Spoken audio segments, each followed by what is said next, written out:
And there we go. We are live. Hello, everyone. Welcome to Friday Night Live at the Bench.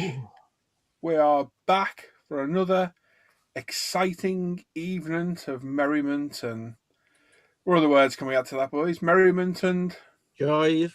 Joys. Bungled. I think. Oh, I saw a brilliant word earlier that meant excited. I have to look it up again. Is it umbrella? Very close to umbrella. Ah. Yeah. Excellent. So yeah, we're back Friday night. A week's gone by again, flown by. How quick's it gone since Luke's live stream last Saturday? Oh, gruntled. I am gruntled today. That's what I am. Gruntled. Pleased, satisfied, and contented. Apparently. Huh. I'll be a little more gruntled once I say. Obviously, that comes from obviously disgruntled as well. Yep. Yeah. Okay. That's fantastic, Tim. Thanks for sharing that. Thanks. I'm here for sharing. Yeah. So we're here tonight. We've got Al, we got Alan, we got Norm, we got Jim, Luke somewhere, we got Dan, we got Simon, we got Just Sam. put my trousers on. Oh, okay, mate. And we got Tim. I'm here. So, have you had a good week? Yeah. I love the enthusiasm in this part. Every good week. So we've got our usual show tonight. We've got Dan's bi-weekly look at all your work on the Facebook page and forum. And the winner of that will win a £20 UMP gift voucher because it's rolled over 2 weeks now. So it's now £20. We've got questions of the crew with Mr. Al McNesh, who's thoroughly excited. You can see the excitement on his face right there. I think I've got a big fiction tonight. Quite a few questions. You can just see how excited Al is for this. He's geared up, ready to go. Have you got any questions, Al? I don't mean you in here now. I meant in general. There's a few in there, isn't there? There's a few on there. Yeah. Al, wake up, Al. Al, come in, Al. You're very quiet. You're very quiet. To Al. Is that better? That's better. Now we can hear you. Excellent. Superb. We've got Simon looking at all the stuff you've been buying as well. It looks like it's a busy section again for Simon this week. Fairly busy. Yeah. And we've got our usual £20 UMP gift voucher to give away randomly through the night. So, yeah. As always, if you're watching, say hello. If you're new to watching the stream, say hello. Let us know where you're from. Let us know your real name. If you've got any questions, pop them in the chat. Pop a question mark in it, and we'll either answer it there and then, or save it for our section later on. Before we get going, don't forget tomorrow, 3 p.m., our very own Luke, Mr. Carswell, is interviewing some really weird bloke, Mr. Simon Shorey, on his live stream, 3 p.m. tomorrow afternoon. Pop on over there and show some support. And make sure you sub to Luke's channel as well. I believe you're starting a channel soon, Simon, aren't you? Full of builds and reviews? No. Oh. Right. Well, that's disappointing, then. That's that hit in the head. Really like that. Yeah. So don't forget, if you're there, say hello. Let us know who you are, your name, etc., etc. And make sure you sub to this channel as well. I just put a Skyline video today. I'm going to do a bench update in the morning. I haven't done one in 2 months. Can't believe it's been 2 months. 2 months. Yeah, that's it. I was just rolled on by, people. Rolled on by, mate. Rolled on by. Right, who wants to read the chat? I'll do it, mate. You all right, mate? Yeah? Okay, so first thing tonight is Brian Windmill. Evening, Brian. Hello, Brian. Mr. Alan Parker saying evening all. Mark H. Hi, gang. Hello, Mark. Benedetto Divisio, or Ben, is in, saying evening all. Hello, Ben. Sean White, evening peeps. Paul Christopher, evening all. Ian Alexander 5 saying hi. Hello, Ian. Norman Dennison, the birthday boy himself, is in. Oh, yeah, I forgot about that. We've got 2 birthdays tonight as well, haven't we? 2 songs. Yeah, we've got Dan and we've got somebody else. Norman. Yeah, we'll go through the chat and do that then. Yara T saying good evening. Mr. Jim Clark saying hello. Walter saying good evening, all from Holland. Good evening, Walter. Some bloke from Black Rifle Model Works saying evening, folks. That would be a look, would it? It might be. With an X. Bloke, you're watching. Luke Ward is saying, evening, everyone. Hope you're all okay. Yes, buddy. I hope you are too. Steve Partridge saying, evening, fellow glue sniffers. Hope you are all well. Evening, Steve. Paul Christopher, yes, these weeks seem to be flying by. They certainly do, mate. How quick's the last year gone? Yeah. Scary, man. Yeah. We'll be in April soon. That's scary. Jeff Light saying, good evening, everyone. Hope and trust that all is well with everyone. All good, mate. Not bad, Tam mate. Macmillan, Not bad. evening all. And Al's modelling and photography is saying, evening, everyone. Luke Ward is saying, interview for Alan this week, question mark? It's tonight. He just doesn't know about it yet. Just doesn't know yet. Thinks I'm joking. You're ready, aren't you, Ron? Oh, yeah, it's all written down here. James Hill, evening all. Hope you're all well. Evening, James. Keep you flapping on that one, Al. Gary from All Ride the Wind is saying, good evening, everyone from down south. Evening, Hello, Gary. Gary. Hey, Gary. Malcolm Plum is saying, evening, everyone. Simon Brown saying, evening, Jets from HMP Wakefield. Evening. Hey, Mika saying, good evening, all. Hey, Mika. All right, buddy. John Houston is saying, good evening to the crew from Dagenham. He's had his job today, so hope I stay up for everything. Oh, I don't yeah, think you can help I did. it. I had that concern. I confirm it works fine. Yeah. Just out of interest, Simon, and I know you're not an inmate, but are you? Obviously, you're at work. Are you watching with inmates or? Yeah, it's just like their Friday night entertainment. They don't watch a film; they watch us. Because they'd be rioting, wouldn't they? I'll be ragging the place. If you go, I've seen him before. Patrick McGeever saying evening all. Carl Roberts, evening all. Hope you are well. Wood saying, Luke, someone stole your hair. Now, my hair's generally always like this, mate. I've normally got a hat on there. Bag.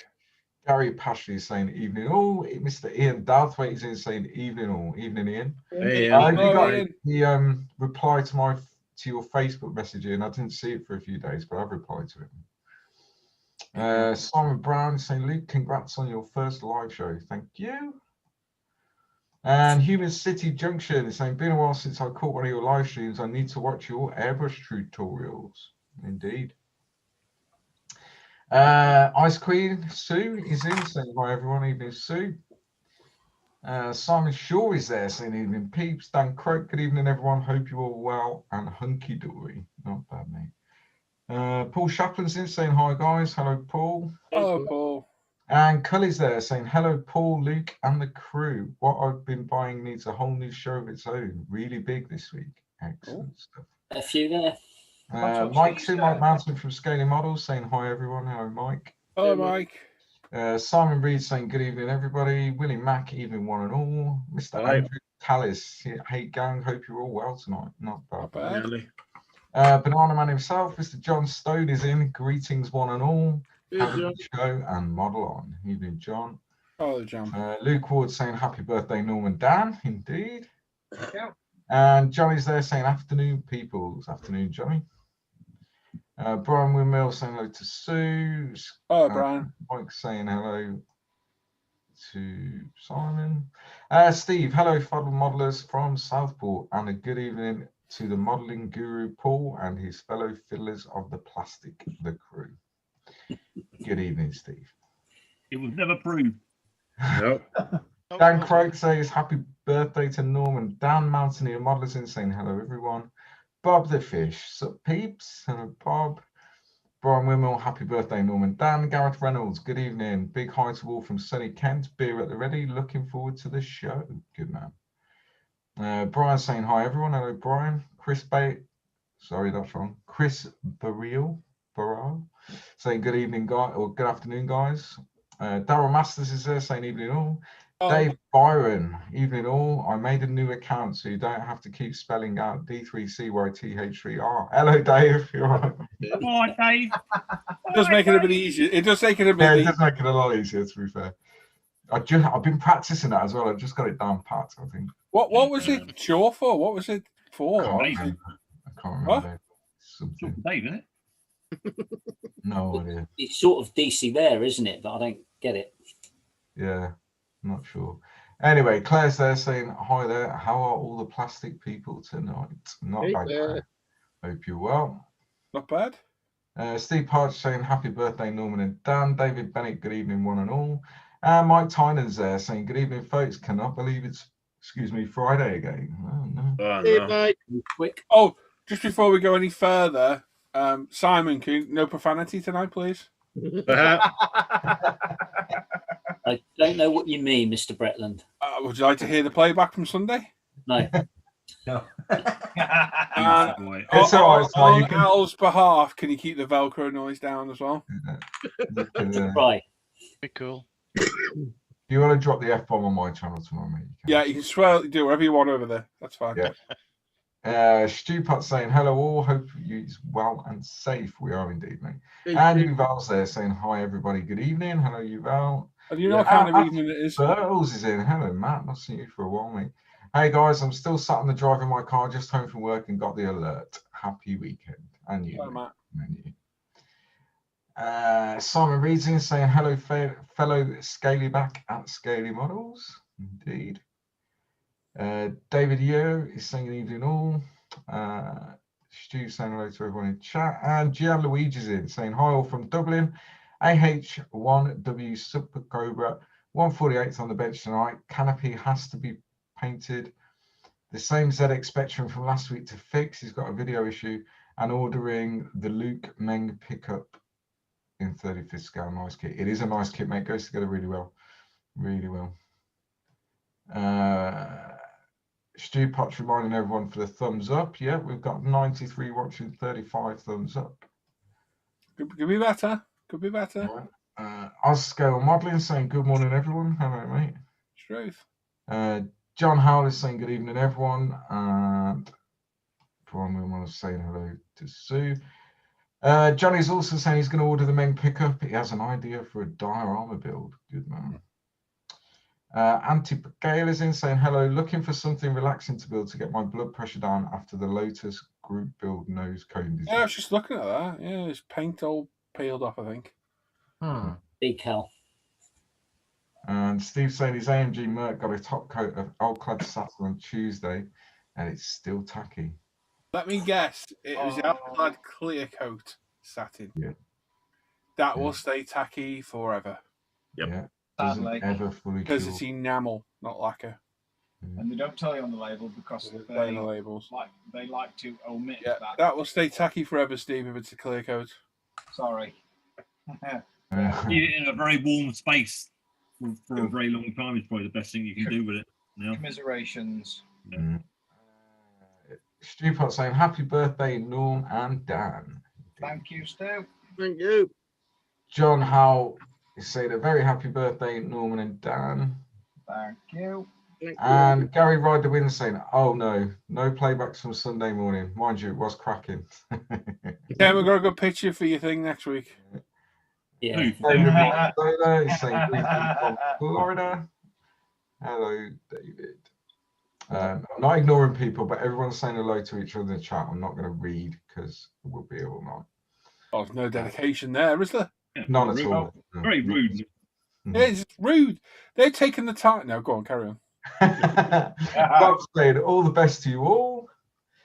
Hello, Rob. Brian Windmill is saying, or any cracks tonight? No, there is time, mate. There is time. And Two Kids No Sleeps there. Hello, mate. He's saying hi, guys. In and out today. Well worked. Oh, Scott. Note to self, watch the Sunday show. Absolutely.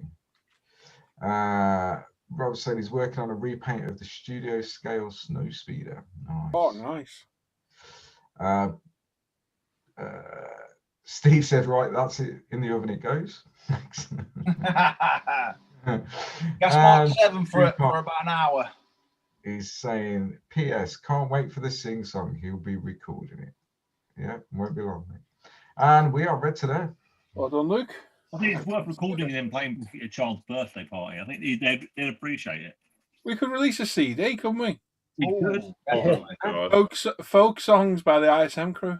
Yeah. We'd have to include the shitty flute in there. We could do folk style music to music we like a folk song version of Smack My Bitch Up. Yeah. Baby Got Back. Hey, to watch that. Firestarter, we could be good at that one. We definitely need Firestarter on there. Yeah. I came in like a wrecking ball. Jim. Anyway, Jim, No, don't Jim. you're pushing it too far now. Please don't. Please don't. It's I'm just, glad about your luxury just ball stopped hunting raining. skills. Huh? I did that once. I was at a child's party.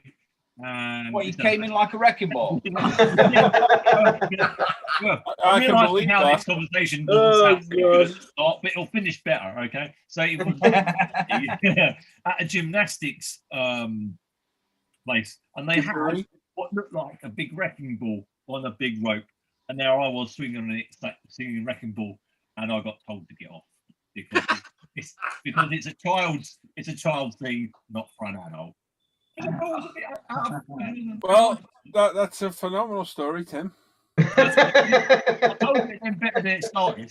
Yeah, thanks for sharing that with us. The thing is, Tim, did you have your clothes on? Tim's now banned from talking. That's just I was naked. I did have a strange looking bra on. I am that bad. What? This is going downhill now. Oh, this is just gone very dark in here now. Somebody needs to put the light on. Put the light on, Dan. Yeah.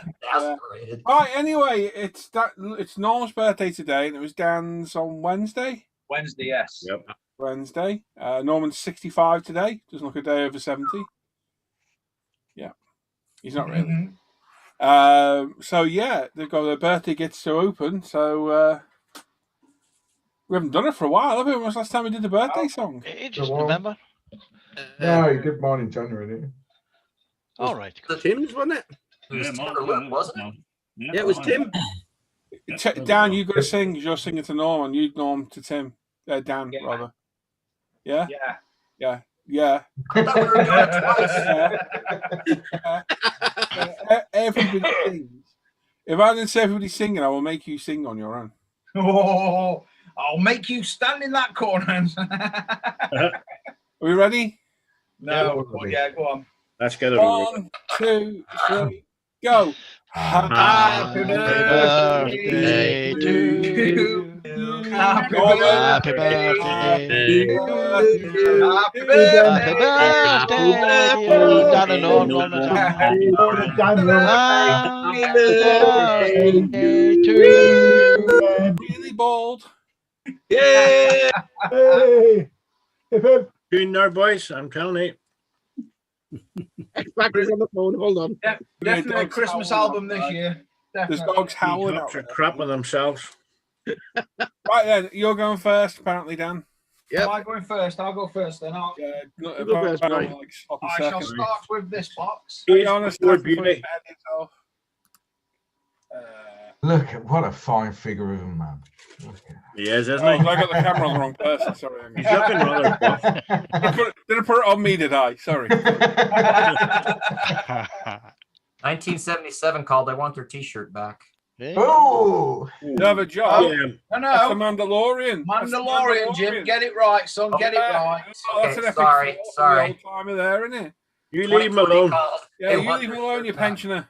Yeah, he's looking rather buff. Leave him alone. That was a bit Oh, midlife crisis, guacamole, you know. boy.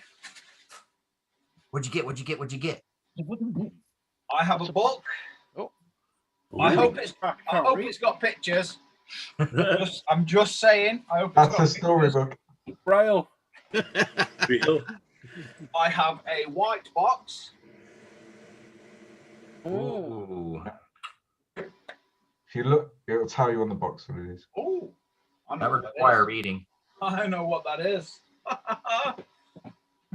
And I also know what this bad boy is and all. Nice.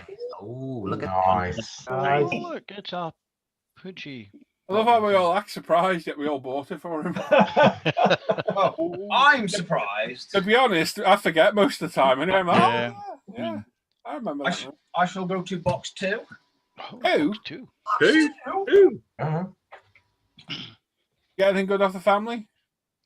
Yes, I had an Iron Man helmet that's up on the wall, and I had a brand spanking new pressure washer to replace the old knackered clapped out thing that I've been using for the last 15 years, maybe. Excellent. Nice. Repainting the Jag then, Dan. What have you got in there? Ooh.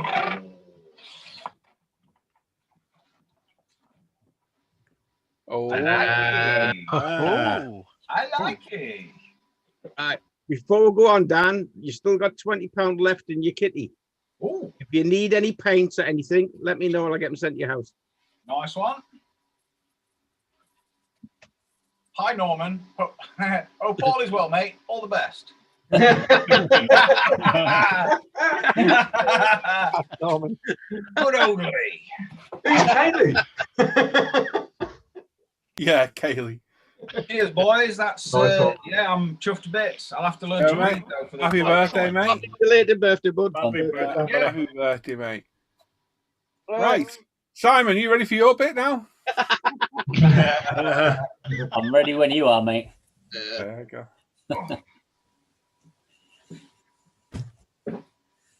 Oh, hang on. I've done something special here. Oh, nice. Oh, No, we can do two of us on one thing, didn't you? Hey, that's There we go. All right. That must be new, that, 'cause it's never done that before. no. Any box, so there's no set orders or not. Crack on. Do the Right. one with the gift in. Do we get to sing again? what? No, Well, you can if you want. you already Ready? forgot the On last three, one. Jim. 1, 2, 3, go. Happy birthday to you, Mr. Oh, Norman. no. Happy birthday to you. Happy Happy birthday, Mr. Bald Guy. Happy birthday to you. Jim drunk. I've got to say, I Unfortunately, don't get I'm the so- feeling that Jim knows a lot of show tunes. I want to go there. I want to go there, but There you go. You got a newspaper. Yeah, I love Spurs currently. There you go. is he happy? You are a bad fan, Norman. Uh, Oh my God, the League Furies HMRC blocks bailout loan. The bastards! Oh, How dare they? The first one in. I'm livid. Oh, Some Lego. whatever that is. oh, he's got bubble wrap for his birthday. oh. Put the box on the floor, no. I gotta say, yeah, I feel like I'm in the bubble wrap. Oh, we need some 3D glasses. Hold on. Ah, yes. don't hurt yourself, Norm. 2010, huh?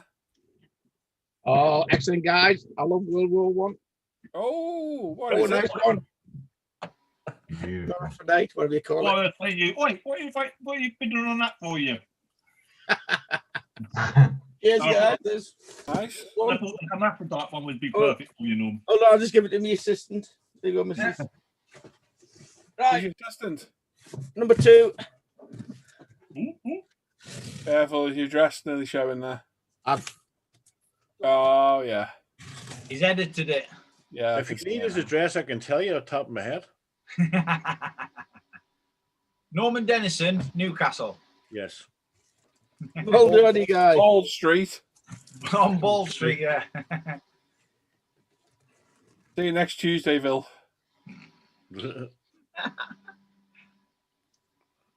Meanwhile, back at the ranch. Oh, yes. Nice. Ah, That I do like. lovely. Taxi. Raptor? I got it right. Yeah, we're going to Gilder. Nearly killed it. Oh, excellent, guys. Oh, chuffed a There's bit. nothing in it, it's just an empty box. Yeah. And I got Uh-oh. The garlic bread. Oh, yeah, I remember what this is now. It's not a garlic bread. Is this what I think it is that we got? Is that safe from love? We want to see a video on this. what the hell is this? Yeah, these are video build series, Norman.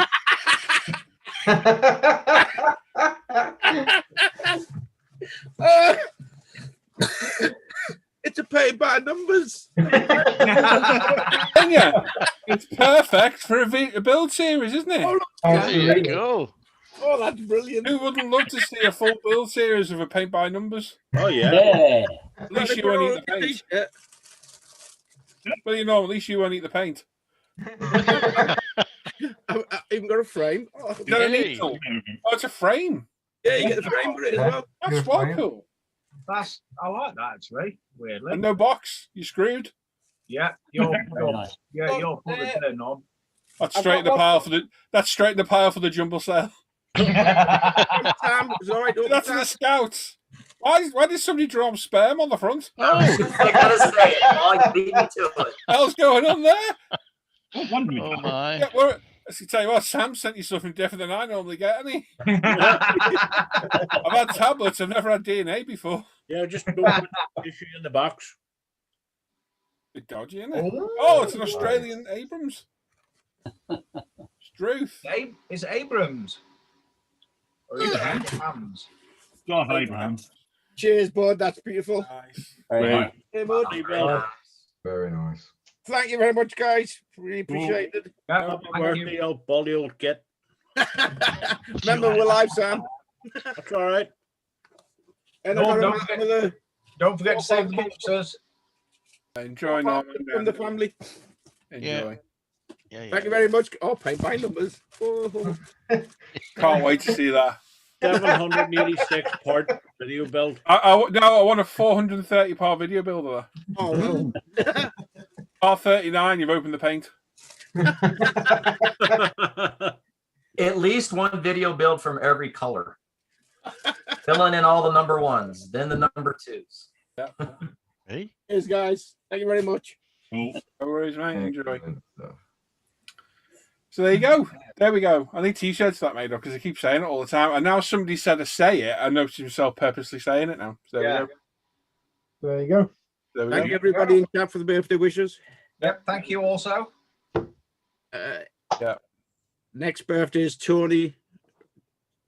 2 weeks' time. Yep. Okay. Cool. And Jason in April. Yeah. Who the hell's April? Jason's wife will not be happy about that. Chris will not be too amused. You can get the screws for it as well. Now, Timothy. ah, Out of Tim's mind's working overtime. No more mouth. Right, what should we do first? I know. We've only got 108 watching. That's slow tonight, isn't it? Yeah. A bit slow. Where is everyone? Was it There's, British there's a 48-hour group build on, isn't there? That might. Oh, they've abandoned us. Oh, Oh, right. Oh, so it's like that, is it? Right, well, there's no giveaways tonight then. Good man. See you later. Cool. Right. I could have been cheeky and said, well, I count to 5 people, but I wouldn't do that. I wouldn't do that. What? Well, that would have counted for 5 people not being here. I have no clue. I'm lost. I'm going to say Skip Wednesday. the arithmetic again. Tim, Yeah, what? you've been sniffing the Prit stick again. If the live show's on, in this 48-hour build, I said that would have accounted for 5 people then, wouldn't it? But I'll give up and Yeah. I'll go finish my food and keep it for a minute. Go and get another Jameson's, mate. I've not even done it yet. Big one, big one. Anyway, first one of the night. Anyway, moving on. That bewildering comment. I just did it. Yeah. Oh, I know I haven't done it. I have to share the link round. Oh, That'll probably help. It might contribute to a few not being here. Yeah, Digsby said in the chat it didn't come up on his YouTube notifications for a long time. Yeah, I keep forgetting because he used to do it when we were doing that 5-minute pause thing, didn't we? Yeah.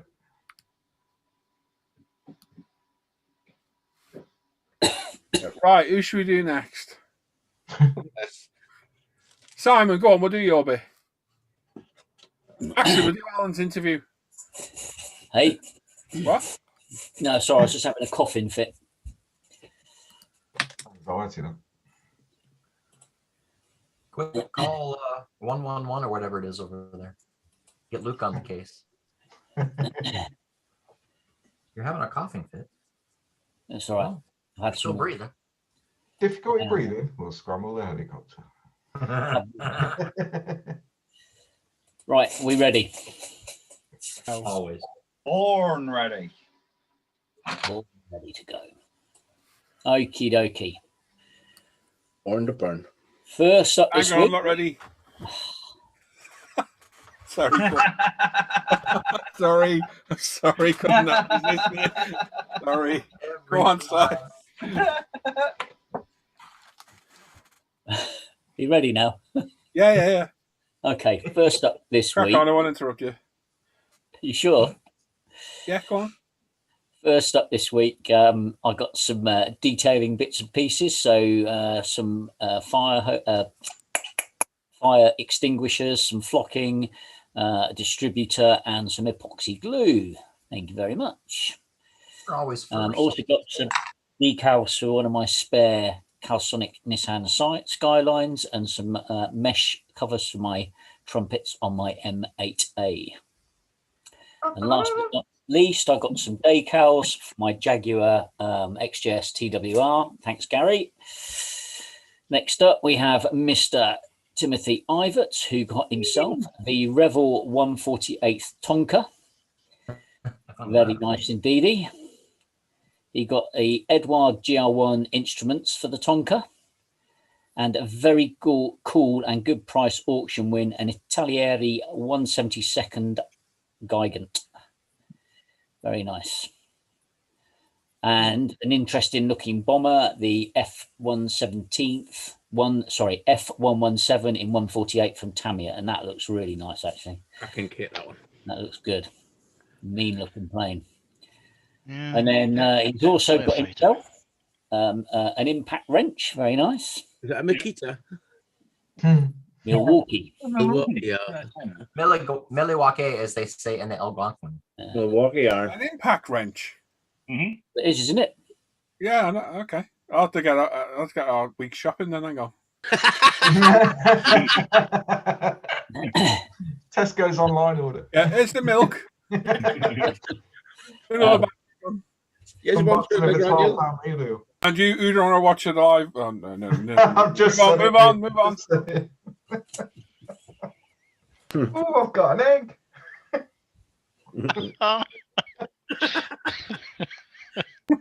Sorry, move on. That's bad.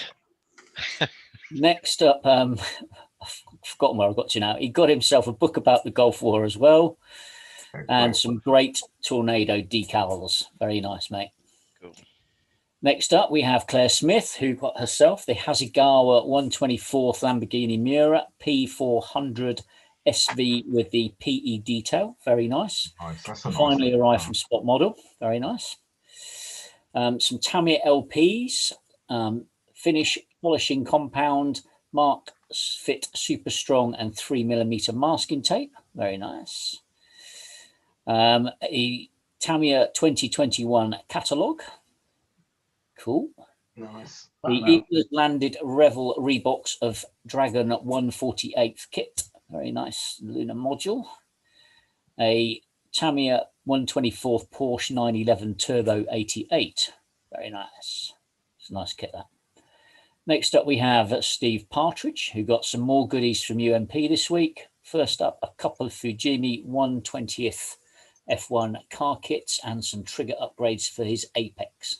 So the Brabham and the Ferrari. Very nice. Next up, we have, again from Steve, a GWH 148th F15. This is possibly one of the most detailed kits he owns. Absolutely stunning.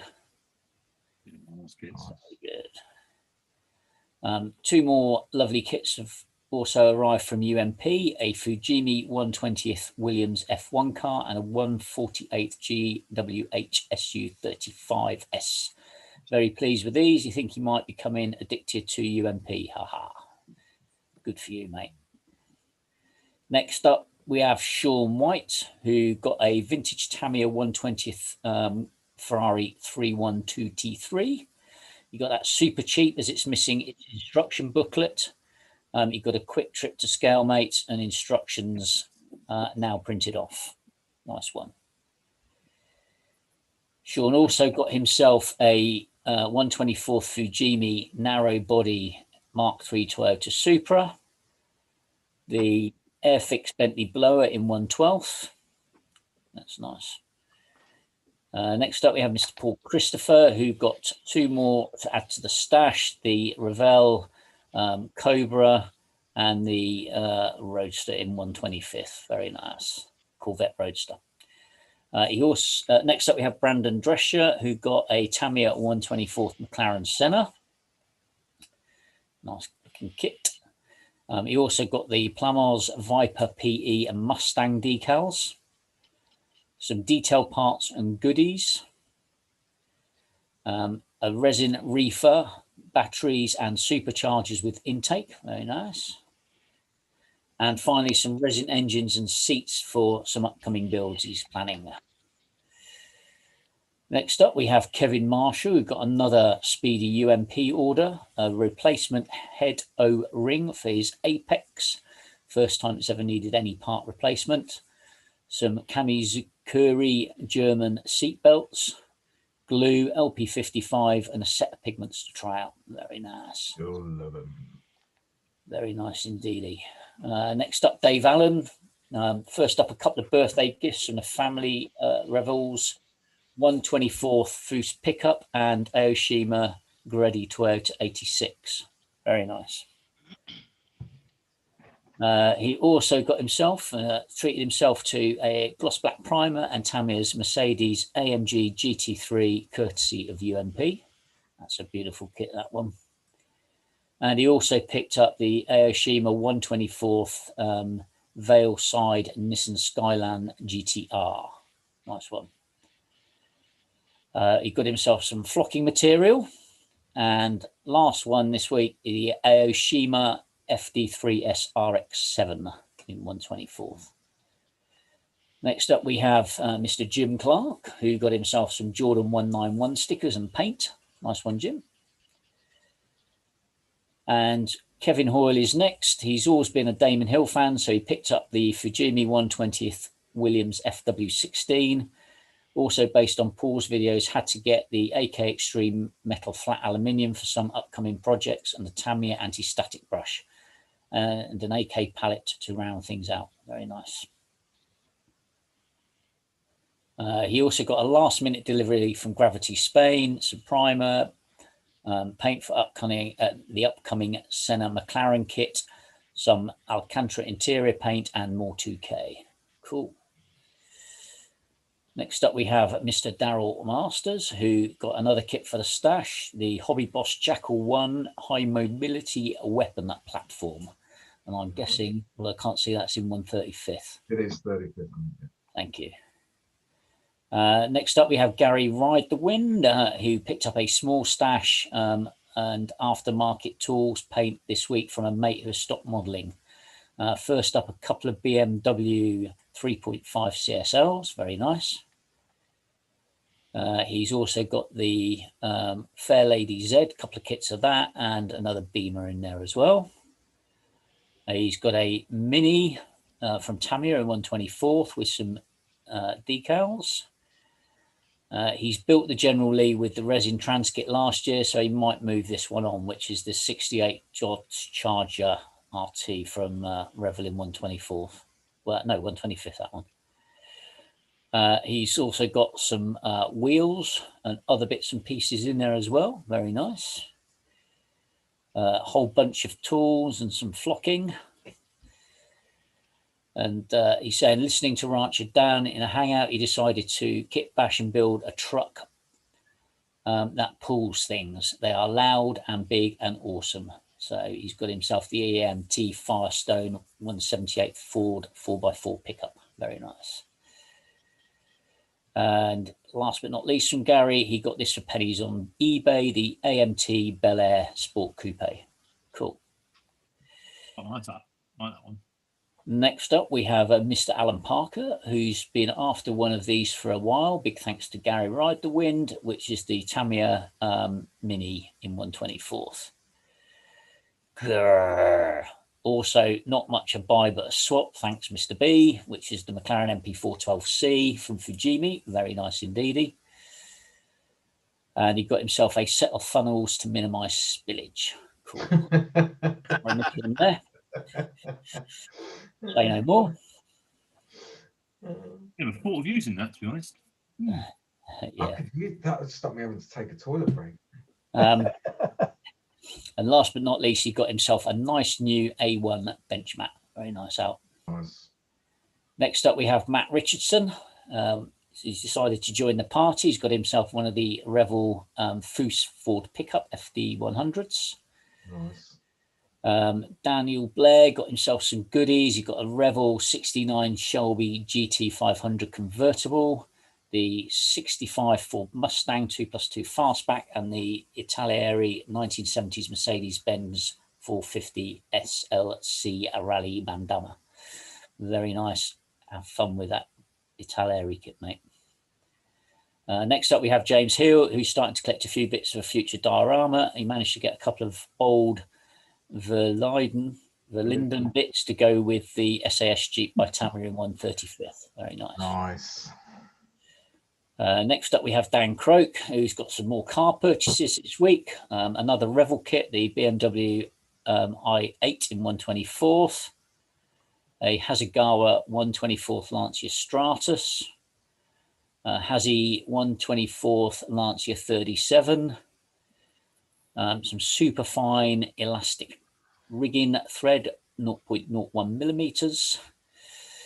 Next up, we have Digsby James, who picked up these today. Tamiya's 124th Honda NSX and Porsche Carrera GT, an AK diorama series dry mud spatter effects, Tamiya X6 purple, X16 purple, and X4 blue. Very nice. Next up, we have Mr. Bretland, who's got a whole bunch of kits. First up, the Revel McLaren, the Mercedes AMG, Foose pickup, and the Gran Torino. A Ford Escort is Mr. Muscle Carter Shelby 66 Shelby GT500. Oh, And yeah. a Lancia as well, Paul. I can't see from that picture. Yeah, Stratos. Yeah, I thought so. And a Good Smile Porsche. Very nice. Very nice swap with Mr. Parker there. Yeah. Thank you, Alan. Appreciate Always, it. Paul. Thank you. Fun with those decals, mate. I know, look at them. It's like, Jesus Christ. And after a few swear words earlier this week, you got his pictures up on his ceiling, plus 2 additional ones to fill the gap on the bottom right there. Very nice. Those look really good, those pics. They look good. Yeah, nice. He also got himself a Ford Sierra mat and mug. Very nice. They are cool. Next up, we have Mr. Jeff Light. The latest addition to his stash is Meng's 135th British Army Husky TSV. Lovely kit, that, Jeff. Next up, we have Cully saying, hello, Simon, things I've wanted for ages. Really like the UMP storage holder in a dark colour. Think the rest of the range is a lighter colour now. And has anyone tried the Infini Easy Cutting mats? Very good. Yes, I like them. They're good, are they? Good. And yeah, nice little haul of UMP bits there, including a work holder as well. Very nice. Next up, we have Ben, who's got himself a Tamiya 135th WW2 Soviet Infantry to go with a T-34-85. He also got some Zvezda 135th Polite People in Crimea to go with Crimean diorama. They're Elite, they're sorry. really nice figures. Hang on, polite people. Yeah, Yeah. police. It's a piss take. Oh. Totally opposite. Do love it. Get the cat as well. Yeah, you do get the Say cat. polite people on the box, is it? Yeah. Yeah, it's a polite, yeah. And the cat is on my Russian diet. Ah, very nice. He also got himself the new re-release of the Italieri U2, as it always been an aircraft that has interested him. Very nice. And he's got a Tornado GR4 as well from Revel in 148th. They're good price for what they are. For a brand new kit. Are they? We've got a brand new kit that's brand new boxing. They're not bad price. Yeah. £26 posted. That's not bad, I suppose. Finally, Ben got an Airfix 148th EE Lightning for the QRA collection. Now he only needs the Vampire and Canada Air from Airfix to release, and then it's complete. Cool. Very nice. Next up, Jamie Rock got himself a Revel FD 100 124 from eBay, which came with some promotional tweezers from Dave Coley's Emporium. Looks like a great kit. Also some pens from eBay, and managed to finally get some Tamiya panel line from Poland. Have a good weekend, guys. Excellent. Very nice. And last but not least, Mr. Adam Challenger got himself a 148th MI2 to go in his growing stash of helicopter models. Very nice, mate. Very nice. And that completes this week's purchases. Well, Simon. Well done, mate. Very nice. Excellent. We got any chat to catch up on? I shall have a look, mate. I shall have a look. Quite a fair bit. Bear with me.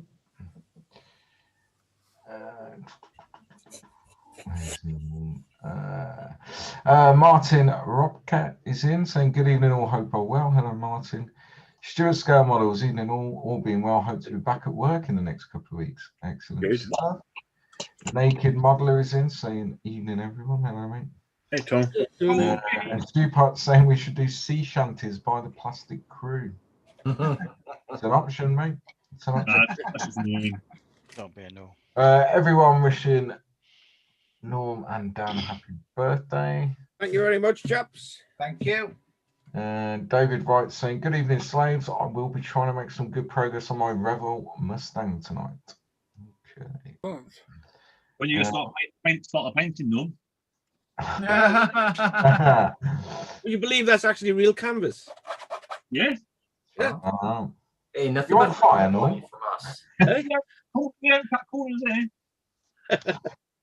No holding them back now. Yeah, get your camera fired up, get it filmed. Absolutely. Stuffy t-shirt on, be fine. It can be one of those stop. I was going to say stop go motion things. It'll just be a stop, won't it? Babs with us saying evening, guys. Happy birthday to Dan and Norm. Evening, Bab. Thank you very much. Lots of happy birthdays. Craig Stadius is with us saying evening, guys. Hello, mate.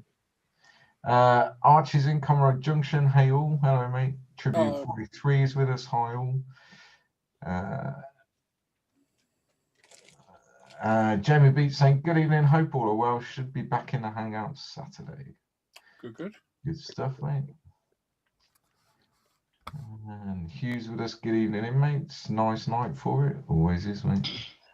And yeah, we are 1001 KJK is with us saying good evening all. And RC UK Models is with us. And we're caught up. Cheers, Luke. Good stuff. Nice one, Luke. Right then. I've only got watching 123. Dan? Hello. What do you be? Yarp. You busy? It's middling, to be fair. Yeah. Let's click on that. Right, I'm going to hand you over to Dan. He's going to look through your work you've finished and shared on the Facebook page and forum. Make a note of all the builds because you get to pick your favourite one at the end. And the builder with the most votes wins a £20 UMP gift voucher. It's now 20 because we're doing it every other week. So even more reason to post your builds now. So over to Dan. Over to you, mate. Good evening, everybody. We're going to start on the forums always. Pardon me. The first one out of the gate is our very own Mr. Alan McNeish. And this is his 48th scale Airfix JU87 Stuka for the German group build. He's used ultimate grade primer and MRP paints, ultimate dark and light dirt washers, all sealed in with aqua gloss before a final coat of Tester's dual coat. Lots of swearing on this one, and a high contender for the fire. Yes. You did damn well. Good job, Yeah, really nice. I can work with. Although when you carried it across before on the back of that F15, I was a bit worried for you. Still there. Now, the amount of hunting you had doing that, mate, you did a cracking job. No, I like that, Al. You've done really well with that, mate. It looked great when it's finished. Very nice. Oh, wait. This is Two Kids No Sleep. Scott next. He says, hello. He has finished his Revell Baja Humbug. It's got no scale in the form of Herbie. the Love Bug on a little desert base or dessert. This is for the Desert GB, now on ISM Forum until the end of April. Full build thread is there on the forum. Lots of mods to make this work out as it is a dorky little kit. I hadn't heard that name for ages, dork. We had some fun with it. For construction, he's used paint, glue, dirt, rocks, magic, and alchemy. Plants are real, air plants, and a cactus. There's a smidge of bald, first collage picture, reflection bar enemy. And he says, "Have a good weekend, everyone." Good, isn't it? It I is. like that. That's cool. That's cool. Moon coming up over the horizon. Yeah. He's doing a what's he doing? He's building a husky at the moment, a motorbike, I think it is. And he's respoking the wheels and everything. He's doing some cracking work. This is Warden B next. He says, "Good evening, all. Finished his Tamiya 24 scale Toyota Corolla WRC this week. An older kit, but still one it would thoroughly recommend. His only minor negative would be there are several black parts that need to be painted white if doing a box scheme. Decals are a little bit tricky in certain areas, but good old Ultimate Extra Strong sorted them out. The only additions he made were ribbon seatbelt and the bonnet and boot pins. Paints used were Ultimate Primer and Tamiya LPs, followed by a Zero Diamond 2K. Thanks for looking." That looks well, that doesn't it? Yeah, I like that. Looks good. Nice clean decal lines. Yes. This is Quacks next. He says, "Evening all. Tamiya's Challenger 2 desertized. For the current SIG, he's put in this here because Scott forced him. Ultimate Primer with a mix of AK real colours and Tamiya, but otherwise out of the box." Very nice. Like that. Get in the box. That's lovely. Up. We'll slide swiftly over to Face Ache. Get rid of that and that. No more? Good. And the first one out of the gate this week is Mr. Chris Stover. He says he's finished this Hobby Boss 1/32 scale B24D Liberator. He's painted it with MIG and Tamiya paints. 1 month to complete, and it has a 3.5 foot wingspan. It's the size of it. That's a picture table. Seriously. It's big. So cool. Wow. That is cool. A month to do it and a gallon of paint. This is Mr. Paul Christopher next. This is a Porsche Carrera GT. It's a Tamiya in 24 scale, painted with Vallejo Ferrari red, black and silver for the interiors. Tried to do better with photos. He's used Vallejo gloss coat, still not fully happy with it. He needs to get some UMP polishing kit. And yes, there are flaws. White silver dot on the bonnet. Think it's dust under the clear. That's a really good kit, that particular one. That's a nice build up. Built that one, and yes, it's a very, very, very good kit, that one. Yep, nice interior. This is Mr. Robert Adams. He's finished off his hobby room. Last finishing touches complete. Some proper lighting as well. Very nice. Yeah, that's cool. His shelves are making me jealous because I think I've got to buy some more. My shelves are getting a bit full. This is Mr. Patrick Kennedy next. He's just finished the 1964 Revell Edroth Angel Fink with nitro set and hip snake. That's cool. Tamiya TS and brushes, acrylics used. That's awesome.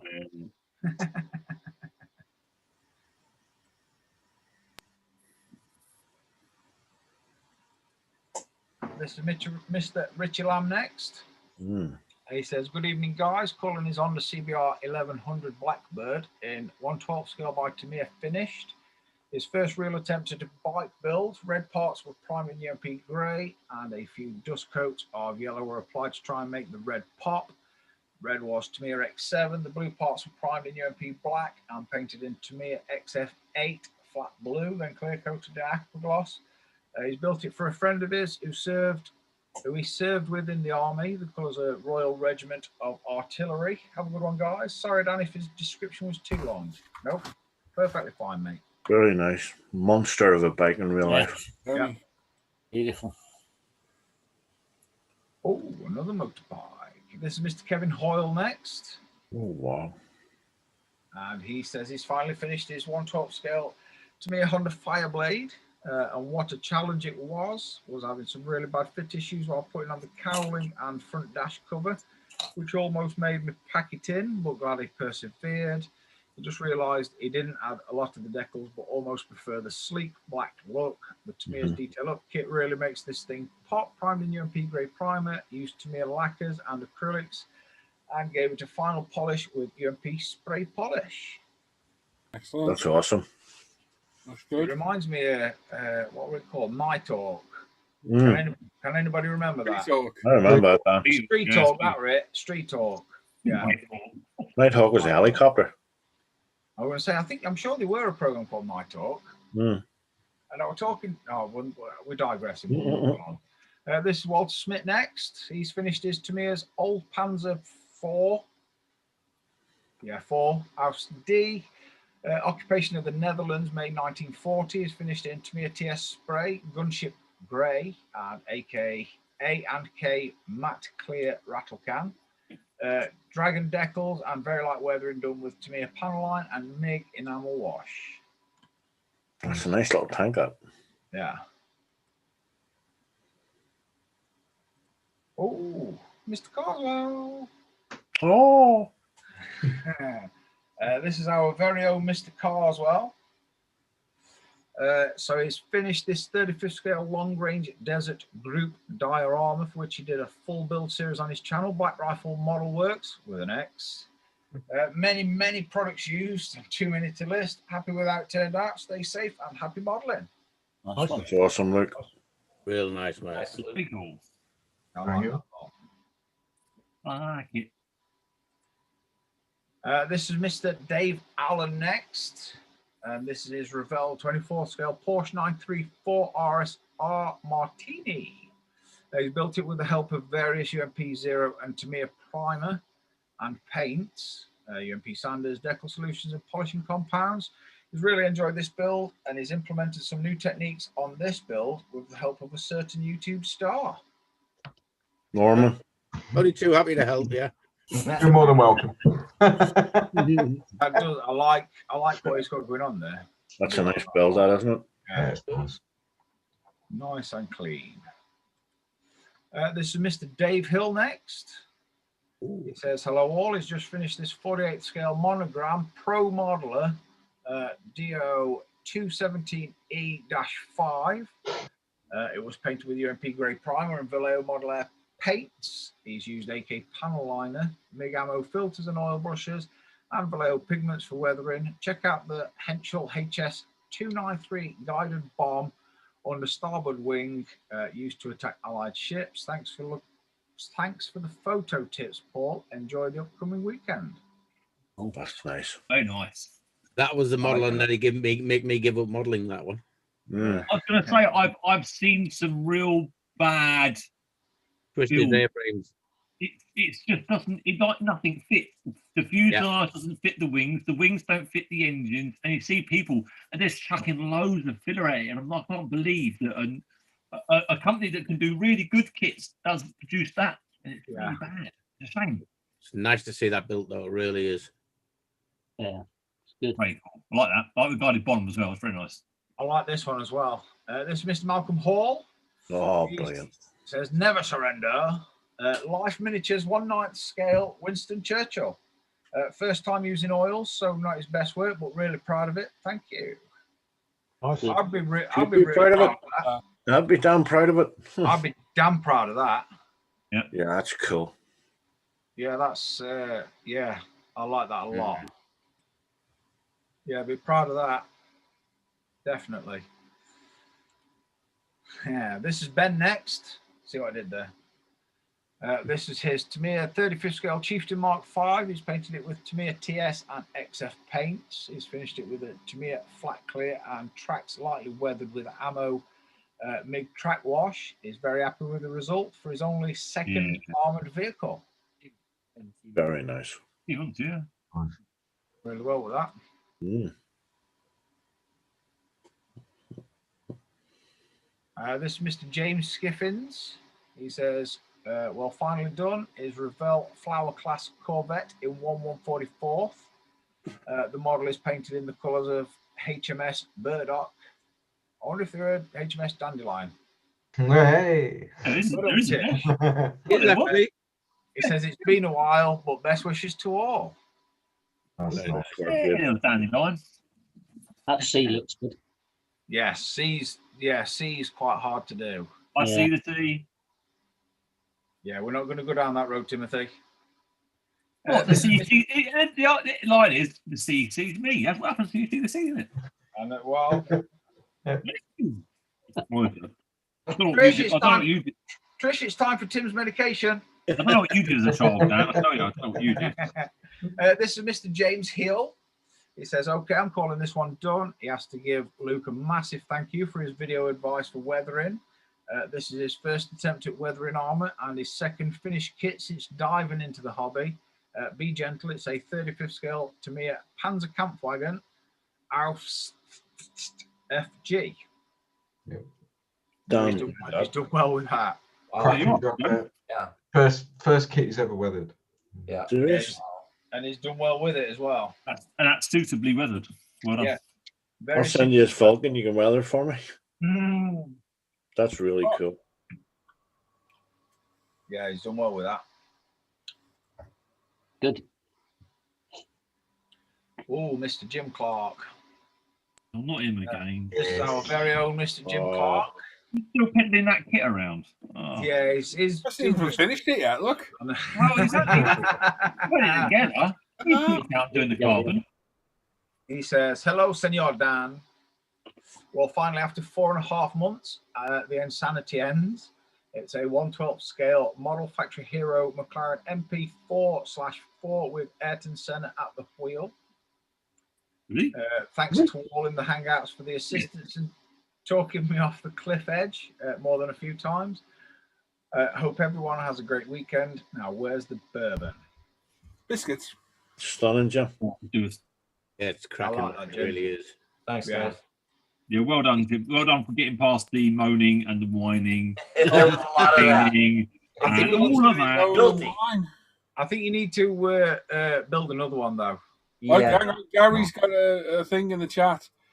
Doesn't the McLaren even count as a completed bill when it's displayed like that? Good point. What I do want to ask you is, are you going to sell it to your friends? If he's got the cash. Oh, fair enough. Yeah. Money And then talk. he's going to buy another one with it. Oh, No. hell yeah. Yeah. Yeah, he will. Yeah, Nope. he will. Yeah. This is Miroslav next. He says, hi, everyone. Here's his Tamiya 24 scale Mercedes AMG GT3 Good Smile Racing. This build was a long but very rewarding adventure. Thanks to UMP for extra strong decal solution. It would be doomed without it. Stay safe, everyone, and have a good weekend. Done a good job of that. I've been following the build of that one. Yes. I also All like right, I his suppose, and it's all right. picture that he's took. It's Yeah. all right. It's not bad. It's showing off. That's what it is. It's showing off. No, look, I like that a lot. Unless you've seen people doing them, I don't think you'd ever appreciate how much decal work really Yes. goes into that especially that kit. It's immense amount of decal. It's an insane amount of decals. And a lot of swear words. Many swear words, I suspect. Isn't that right, Mr. Parker? Not one swear word at all. Nah. Don't swear. He's an angel, is he? He's an angel. We lived through it. Like Pottermouth there. He's an angle. Sorry, word wrong. You're right, Paul. It's an angle. It's a right angle, it is. This is Mr. Scott Woodley next, and this is a Tamiya Ray Brick Honda NSX. He's used, I'm guessing it's 24 scale. He's used zero paint on the whole body and some top studio bits. A few of the decals did not survive, but overall is happy with the finish. Did you just say a few? Very Did nice. you say a few of the dickles? Oh, I said decals. Oh, decals. Okay, sorry. And if you go and check out one of the reviews on UMP Decal Solutions, it may say decals about 3 or 4 times. Very childish. It is very childish. Whose but review? Whose review? My review. Oh, have you had that recently? Have you? Yeah. Excellent. I'll leave reviews on every product I buy off of UMP. Fantastic. This is Nuno. Go back and edit those out, Paul. And yeah. This is Nuno D. This is Nuno. I wouldn't even. I don't know. You tell me. Anna. I don't know. I don't know. I always call him Nuno. Yeah, this is Nuno. This is Dave. This is his finished project for the week. It's Tamiya's Mitsubishi Lancer Evo 5, as piloted by Mr. Richard Burns, RIP. He's primed it in Tamiya white primer. Paints are LP Tamiya lacquer with detail work in enamels. Kong's 2K clear was used. I bet he weren't happy. Cut back and polish using 3M automotive polishers. Aftermarket belts and hood pins, etc. were used to add small details. Oh, very nice. I like that a lot. Decals work well. Yep. He's got good looking rims. Mm. Oh, look at that. This is Mr. Ian Doody next. This is his Ebro 120th Elf Tyrrell Ford, number 3. Francois Savert. 1971 round 7 German Grand Prix at the Nuremberg Ring, 2nd place. Nuremberg. Paints used included Bel-Air acrylics and De La Rowley inks. Dark Star and Scale 75 metallics. Finally finished all in all. Took about 6 weeks. All painted by hand using brushes. Quite chuffed with it. Probably the best car kit is done. Nice one. Yeah, to see he's brush painted it, that's really nice. I like that. Nice one, Ian. Yeah. Nice clean bush paint mark. Oh, I like this one. Oh, this is Mr. Dan Croak. He says, good evening, Dan. This week's completed model is the Tamiya 1/12 scale Ducati 916. Bodywork primed in UMP pink primer. Base coat of Tamiya TS8, decanted and airbrushed. Clear coat of Pro Range 2K. Frame and wheels are done with Revell Aqua Gold plus silver, thin with UMP thinner. Engine brakes and swing arm were done with a variety of Vallejo, Ammo, and Revell acrylics. Excellent. Cool. Nice job. Very nice. Like that. I like his photo also. Yeah, photo. It's dark without being dark on the models. It's a good contrast. Nice. Well, it's dark, but not blinding dark. This is Mr. Gary Ride the Wind. Oi, oi, Dan.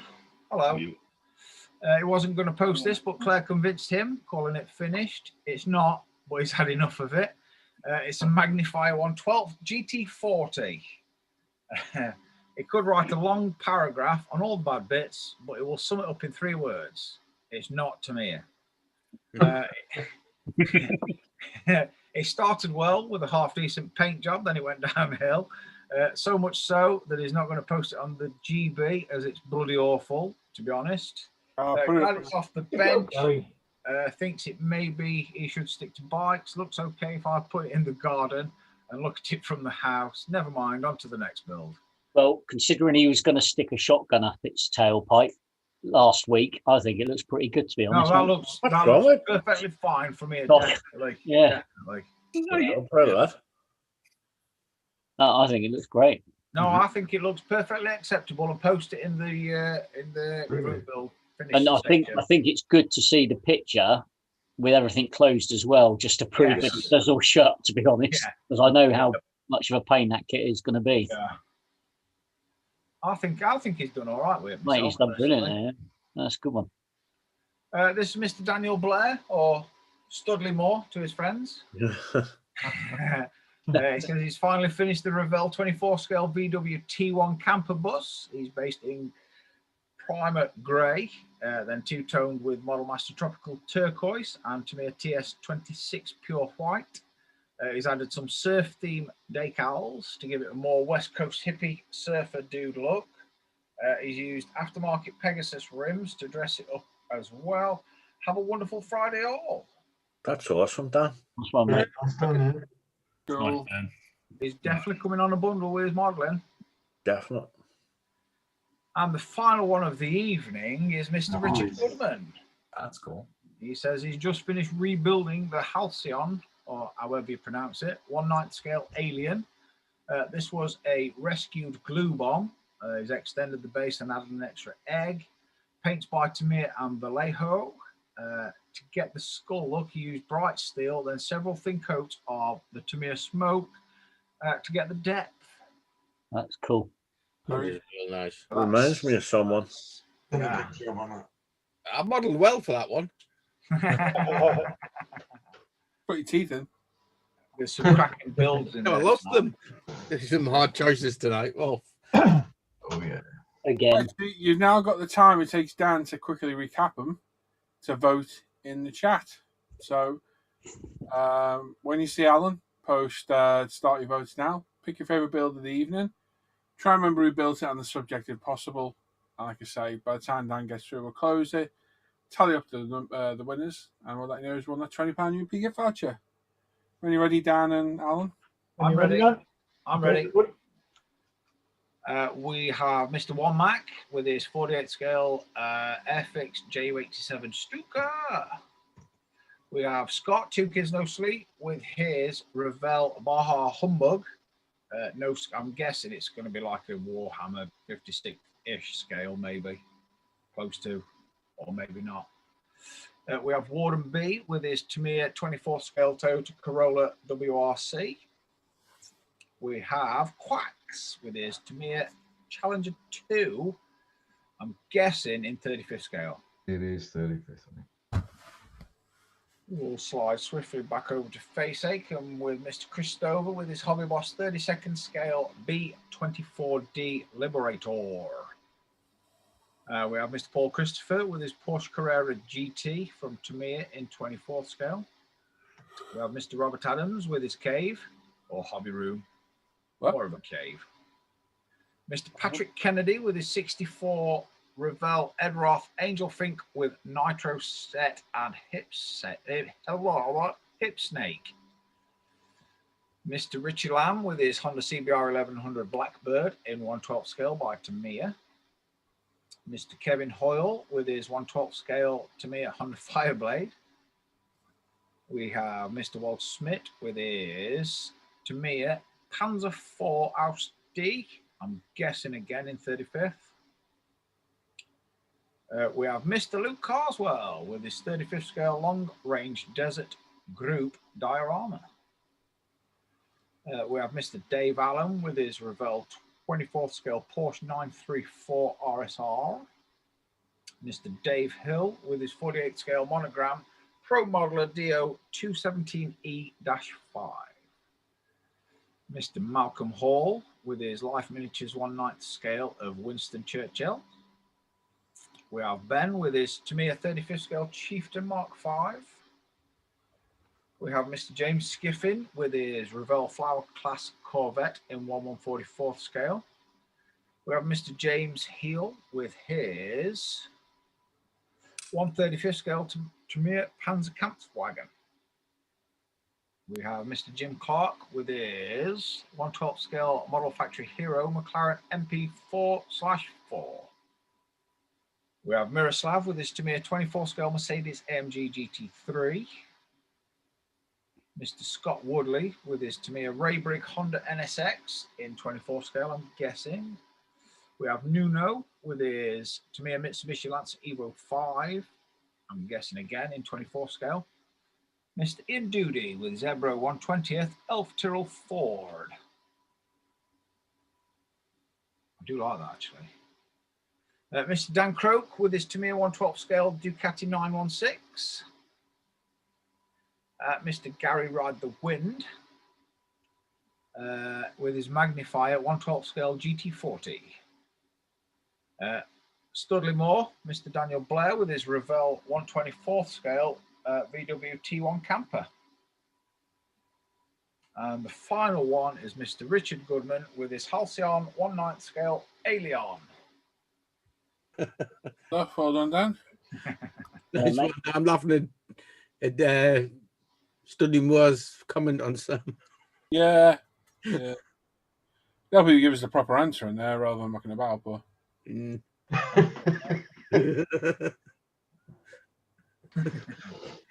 Oh God, some tough Oh, choices. Chunk, you're out. Johnny, you're out. She got up early, Chunk. See? Yep. Lacquers.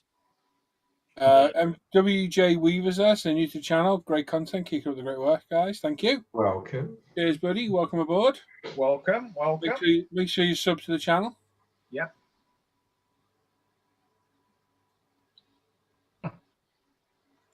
Yeah.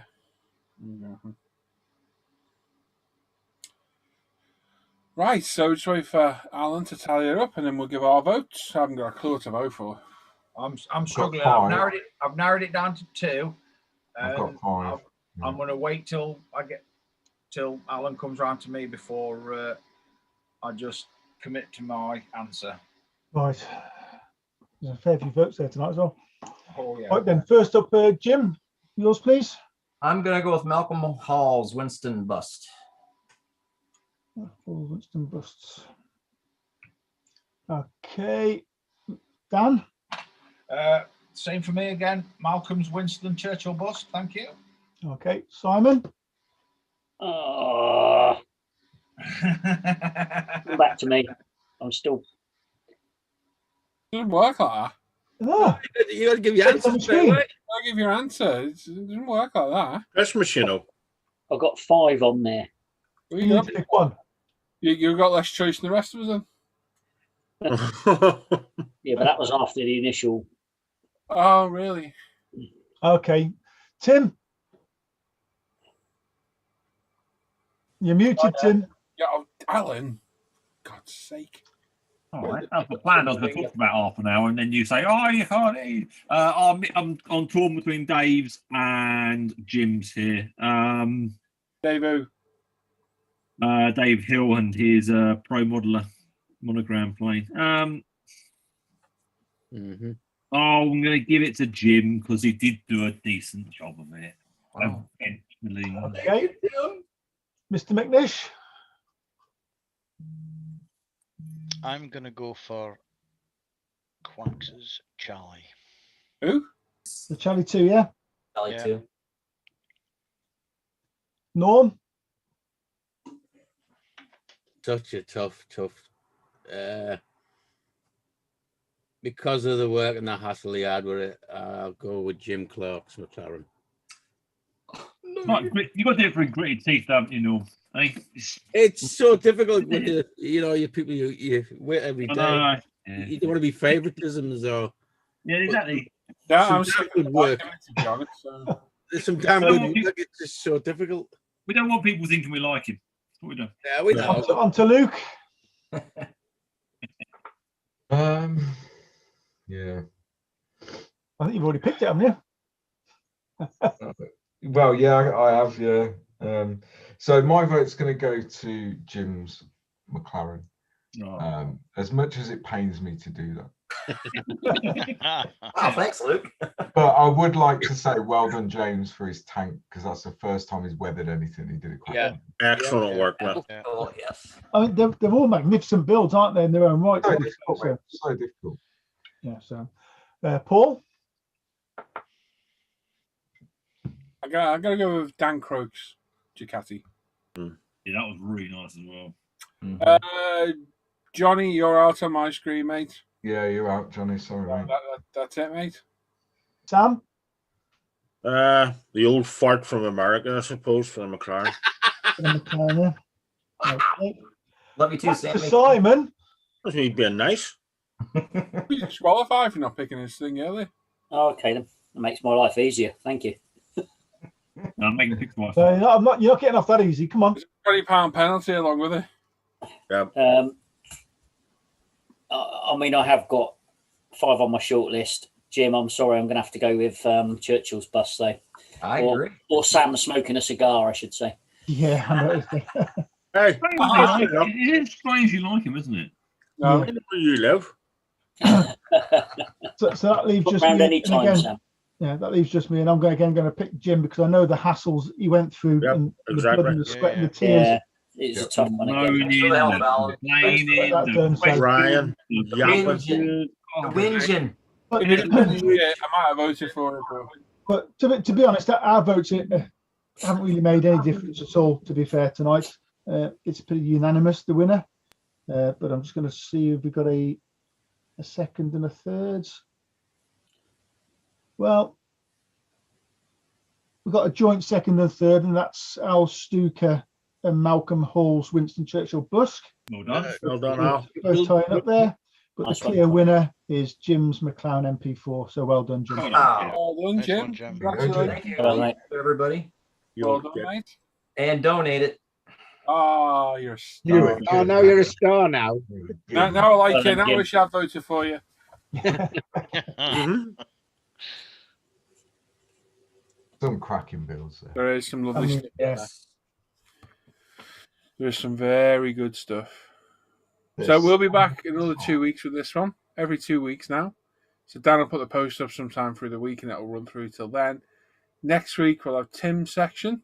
Yep. And we've got our pub quiz next week as well. Oh, look forward to I'm gonna laugh. The week after that, hopefully we're going to interview Alan, if he's up for it. Yeah. Come on now. Okay. Yeah. I mean, yeah. Well, you'd love to, wouldn't you? I'm a pretty boring person, to be honest, though. So. it. Mate, he is quite right with that. So Simon and Luke's interviewing him. You've got to start a channel Norm's off already somewhere, done haven't me you? as well. There you go, mate. And I've already been done by Norm as well. Oh, well, Hey, I've ruined whoa. it for Luke. Don't What think Luke happens, wants to go what that happens way. in Telford stays in.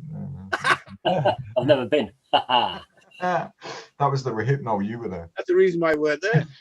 I don't remember that.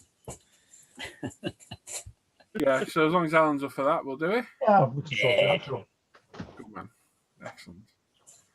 Right then, what we've got left to do, we've got a giveaway.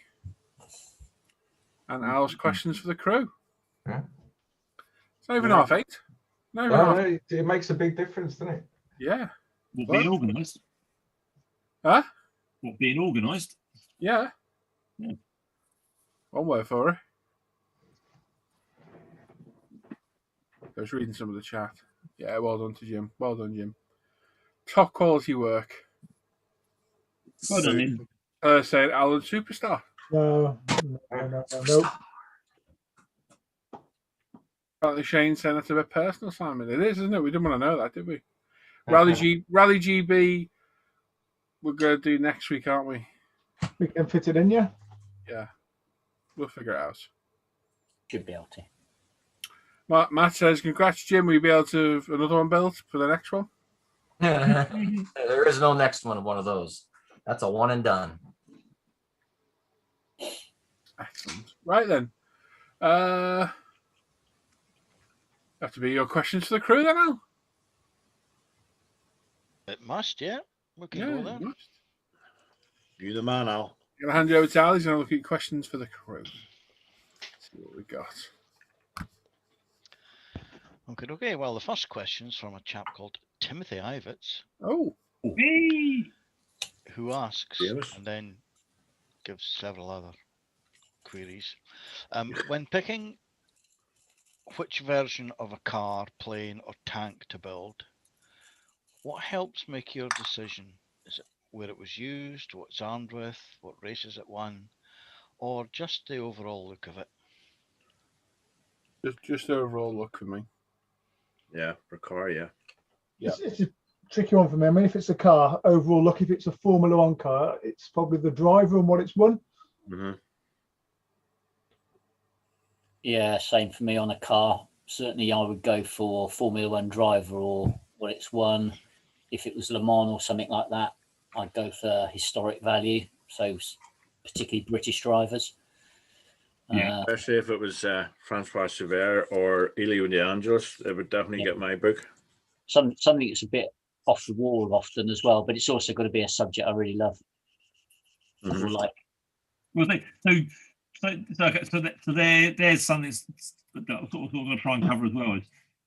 It's the story behind. So sometimes, like some cars, some planes and tanks aren't actually good looking. They didn't actually do very well. But sometimes it's more the story behind what happened with them. Would that then make you pick that build over something that looks good? yeah, Yeah. like Tyrrell six-wheeler, prime example of that. I Yeah. mean, it was a terrible car and it doesn't look very nice, but it's the fact that it was just different. With me, it would be probably driver. I mean, the Toro or even the Alpha would have been Patrick Depailler, anything like Patrick Depailler or Senna, Elio De Angelis or Francois Sever. You know, they would get my book. Yeah, no, I agree. Just quickly, Dan Blair in chat saying, does this mean he's only got a week to build that Mercedes rally car? We travel back in time about a month, yeah. What about you, Alf? McNish, For me, when you're doing, because you do like your grey finishes. Yeah. So you haven't got like a paint scheme to stand out compared to the others. What makes you pick what that specific grey plane compared to a slightly different one on a build? Well, I've actually got a few things that affect my decisions. The main one is that you know, obviously I live next to RAF Lossiemouth, and I intend building all the aircraft from there, you know, whether I like them or not. Fortunately, a lot of it was Navy stuff and you know, grey, dark sea grey and white or whatever. But that has a big bearing on what sort of aircraft I would like to build. Second thing is, for me, having photographed quite a lot of aircraft, if I've photographed one, I do like to build it, and that's where the grey tends to come in, because it's a lot more the modern stuff, or some of the camo and stuff like that. But yeah, that's generally about it for me. And era has a lot to do with it as well. I like post-war stuff right up to modern day, but not modern day, if you like. The F-35s and whatever just don't interest me at all, because You're sort of like Cold War. Yeah. Cold War to early 2000 sort of thing. Yeah, absolutely. Yeah. So Luke's the armor builder out of the one, yeah. I think for me, a lot of the stuff I'm interested in building is stuff that I've seen on operations in real life due to my previous misspent youth. The other thing with certain armor subjects is the more iconic vehicles. So, for example, Long Range Desert Group. The history of the Long Range Desert Group is phenomenal. And obviously it was the forerunner to what we now know as the SAS. It was really the first special forces, in inverted commas, unit that ever came to fruition. So doing a diary of that, because it's so iconic of what they achieved and everything that's come since, with some of the Russian stuff, again, it's iconic. The World War II stuff, iconic vehicles that, if you're thinking about armor from World War II, things like the Sherman, the Matilda, all these kind of iconic vehicles that you automatically associate with that period in history. But the more modern stuff, I tend to try and build stuff that I've seen on operations. So, for example, the Meng pickup that I've just started, I'm doing that as an Afghan National Army pickup, because I remember when those were delivered to the Afghan National Army in Afghanistan when they first had them. So it's kind of, it's a bit of reminiscing, I suppose. That's with the more modern stuff. Yeah. Or you look at things like the Terminator, the Russian Terminator. It's just an awesome looking vehicle. Yeah. And it just looks mean.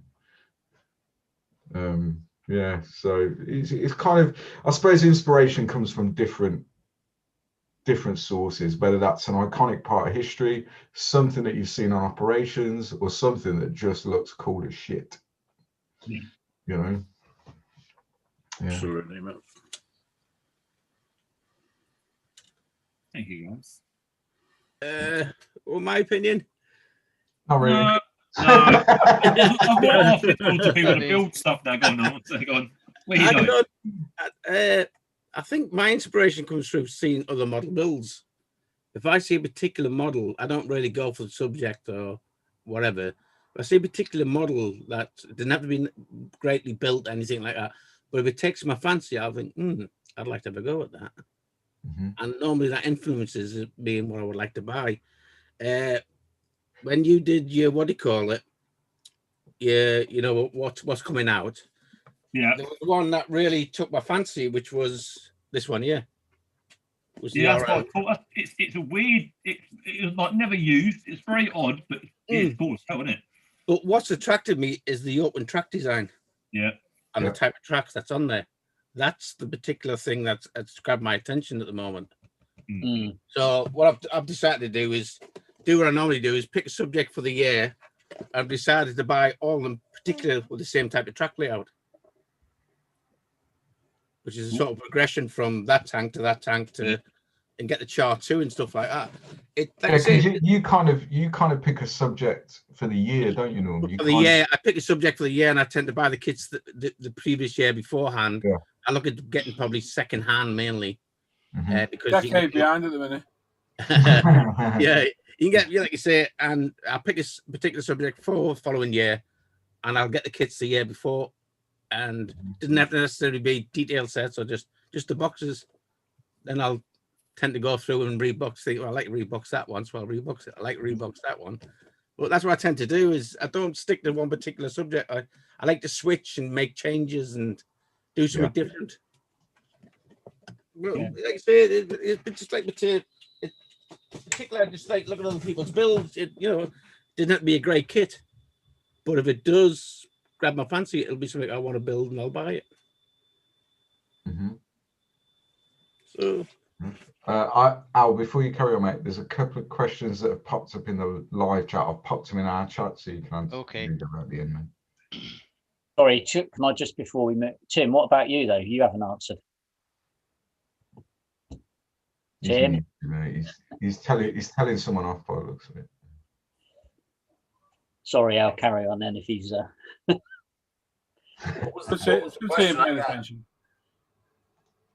I got distracted.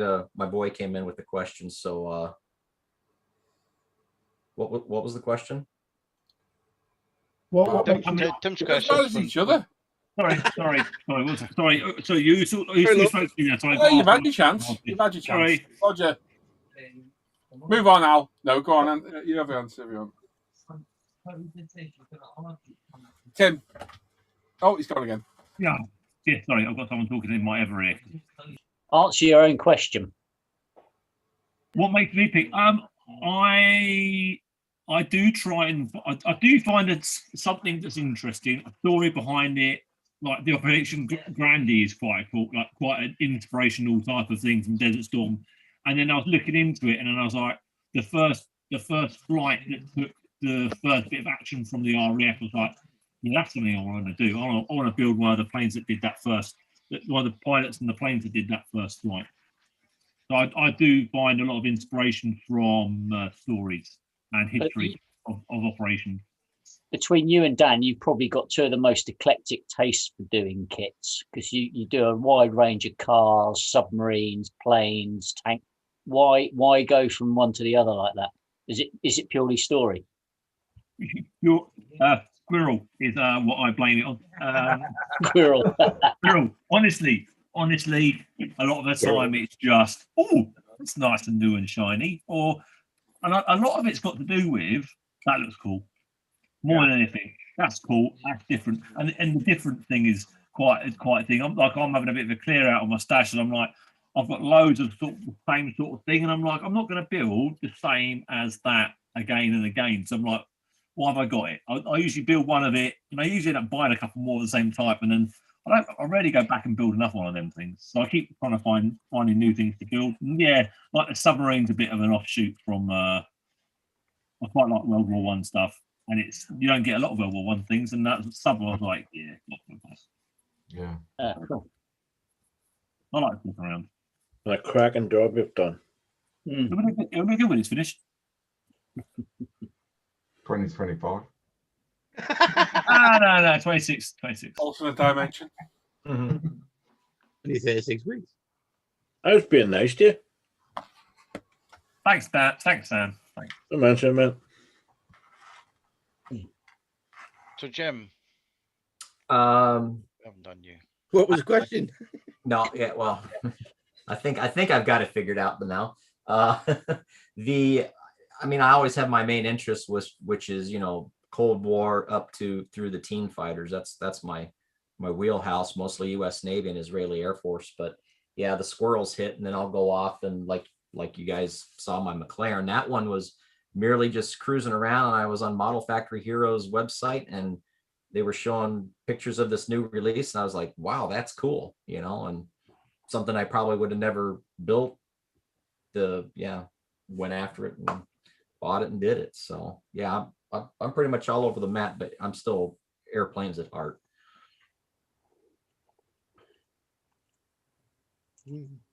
Cool. So yeah, it's just whatever looks cool, like Timmy. Yeah, it's often, isn't it? You find something that's quite an interesting subject. I find interesting subjects, and then trying to find a certain one to build can be a bit more difficult. That's where it becomes more tricky. Yeah. Because you want to build a Desert Storm tornado, but you want to build one of the tornadoes that flew the first mission runway denial. Yeah.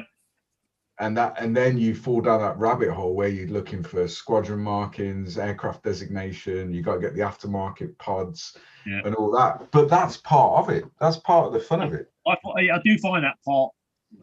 For me, that's just as much as part of modelling as modelling.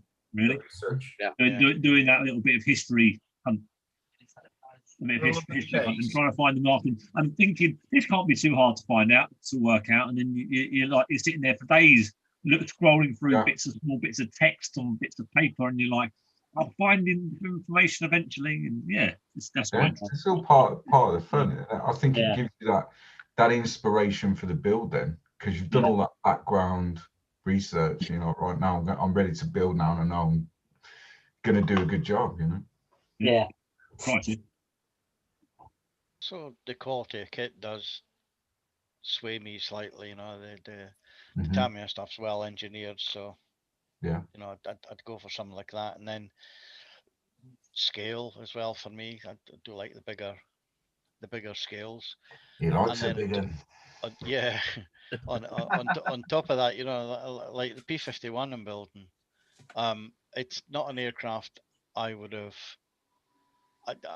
I would build out the box in, say, you know, the all metal finish, but just the pure and simple fact that they flew from RAF Peterhead just along the coast from me, that ties it all in for me. And got the decals, and I'll build it. So, yeah. Right.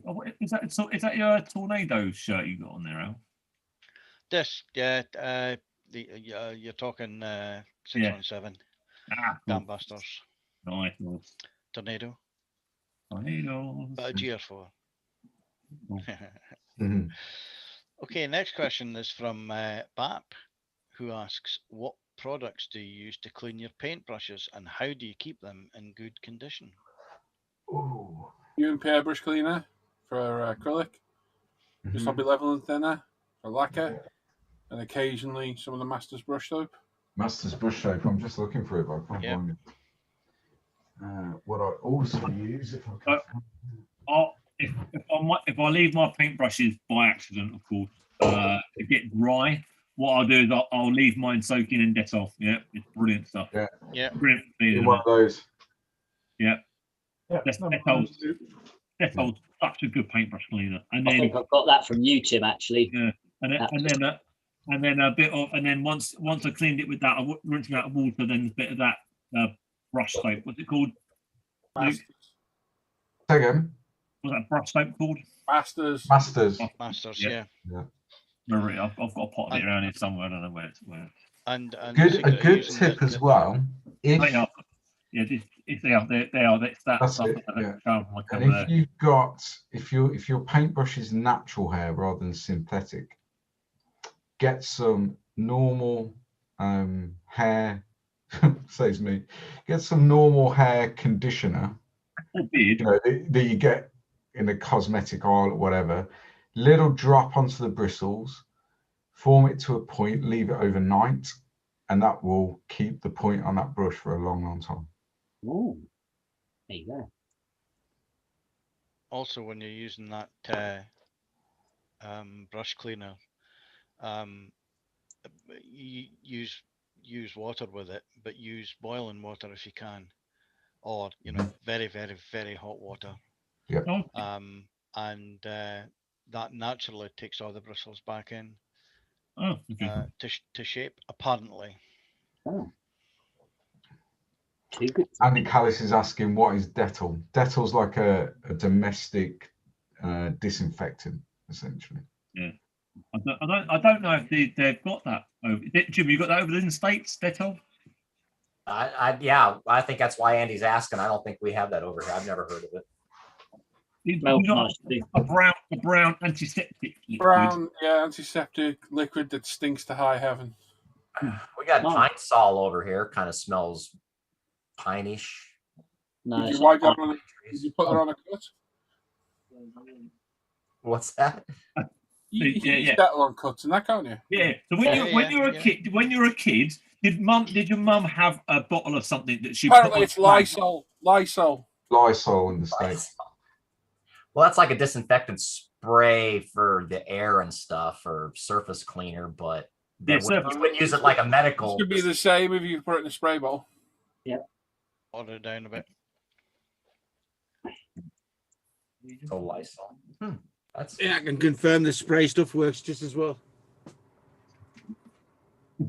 Not tried the spray, but the brown Dettol. If you've got a brush, as Tim said earlier, if it's a little bit getting past its sell-by date and got paint stuck in it, leave it overnight in Dettol, and it seems to sort it out. And you have lovely soft bristles the next day. The AK sell that as what do they call it? Magic Potion, I think they call it. Yeah, same stuff on it. Yeah, Magic Potion. And I opened the book. We ordered that. They had a gel that they brought out, and they brought out this Magic Potion.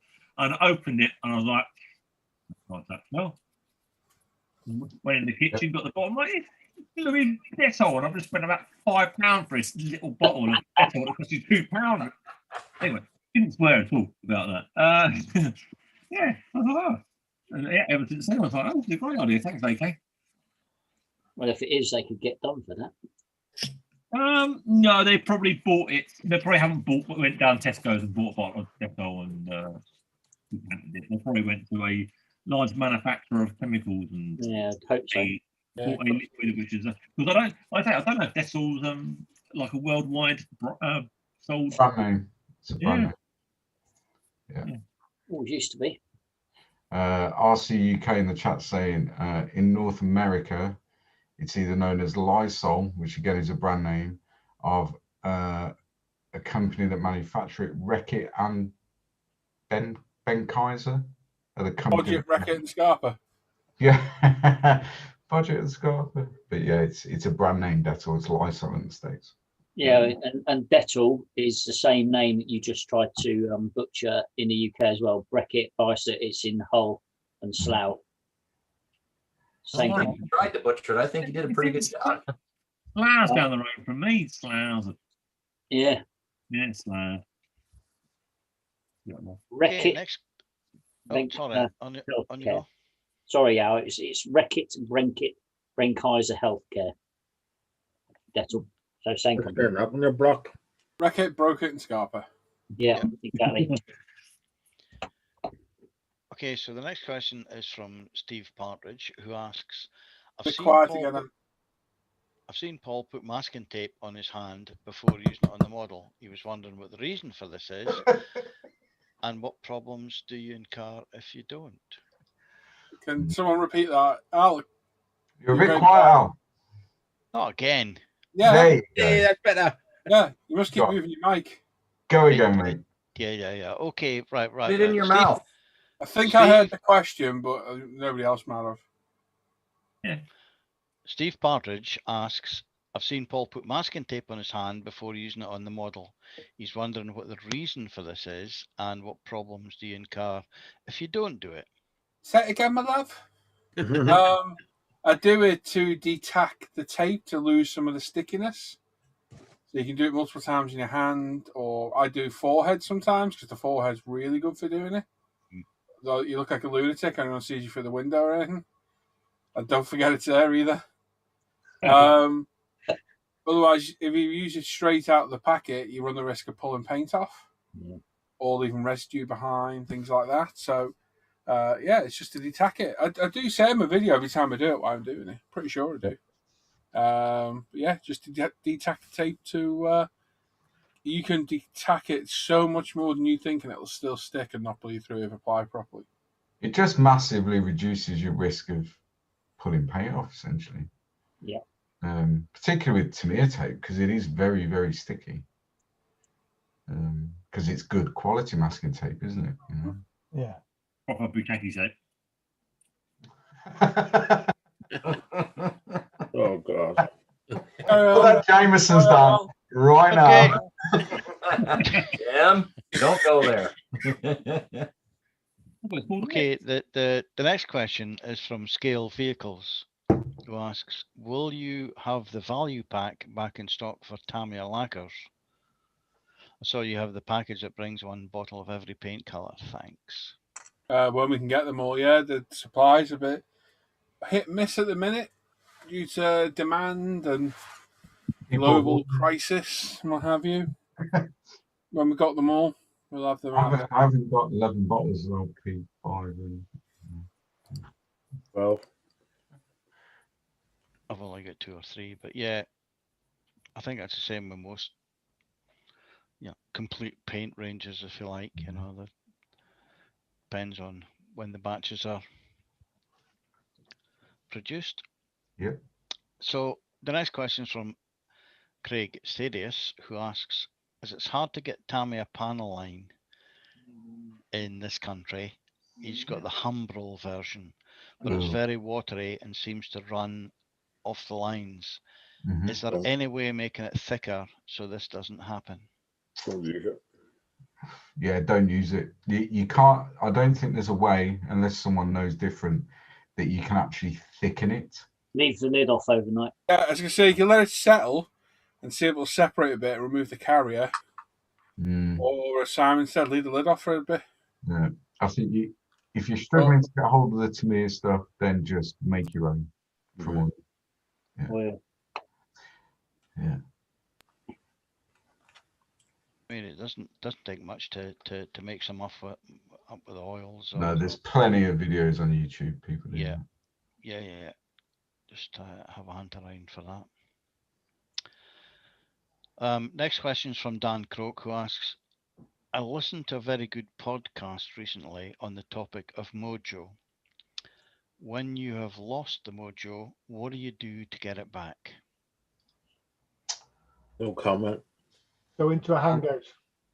I think I do one of two things. I'll either start another build of something completely different. Yeah. Completely different subject. Or what I do is I just blitz my cave. And I clean everything, I reorganize stuff and get it all set up. And then that gives me the mojo then to carry on with the build. So I do it. Yeah, I find, on you go on. No, go on, it's me, Al. Will you carry on? You was all right, sorry, Simon. For me, sometimes because I'm in the hangout and modeling most of the day, every day, it can get a bit, your mojo can really take a dive.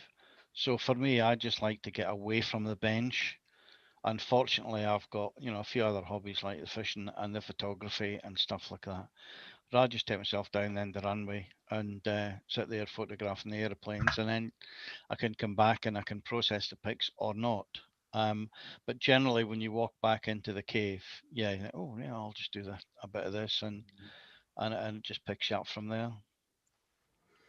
Yeah, I was going to say similar, get away and do something totally different, or find a kit that is different, like Luke said, but something you can bash out really easily, that's simple to do, whether it's a Star Wars figure or snap kit or something like that, just so it puts you back in the right frame of mind.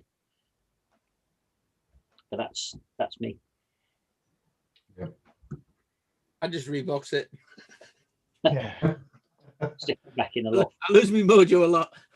No, well, I did some alterations to the man cave this week, and I was struggling a bit previously, and it does change. It does change attitude towards modeling again.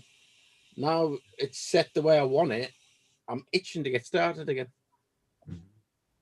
So I took well, it's been difficult, but I've had to take a bit of a break. I didn't really want to do through circumstances, but actually I listened to the advice of the guys, and they were saying, "Oh well, you know, start a fresh thingy." So I made some changes. It's a different room, and I'm itching to go again. I'm just, you know, probably tomorrow I'll be pulling the kit out and getting cracking on it. You can get some cream for that, Norm.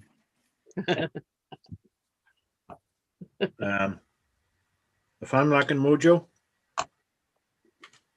I would just come in the hangout and sit and listen to the guys and watch what they're doing, and that's it. It'll come back. You know, some people can lose the mojo for 6 months.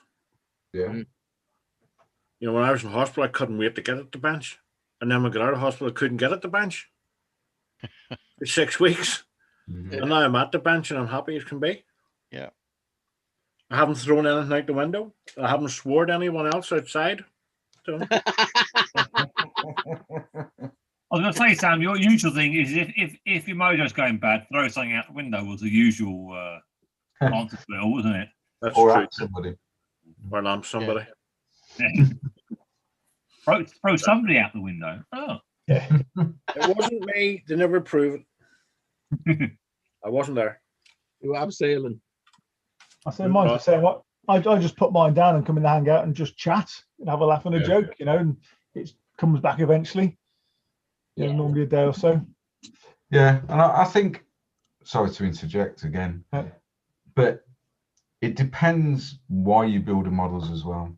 So we won't go into massive detail, but I do this to keep me on the straight and narrow.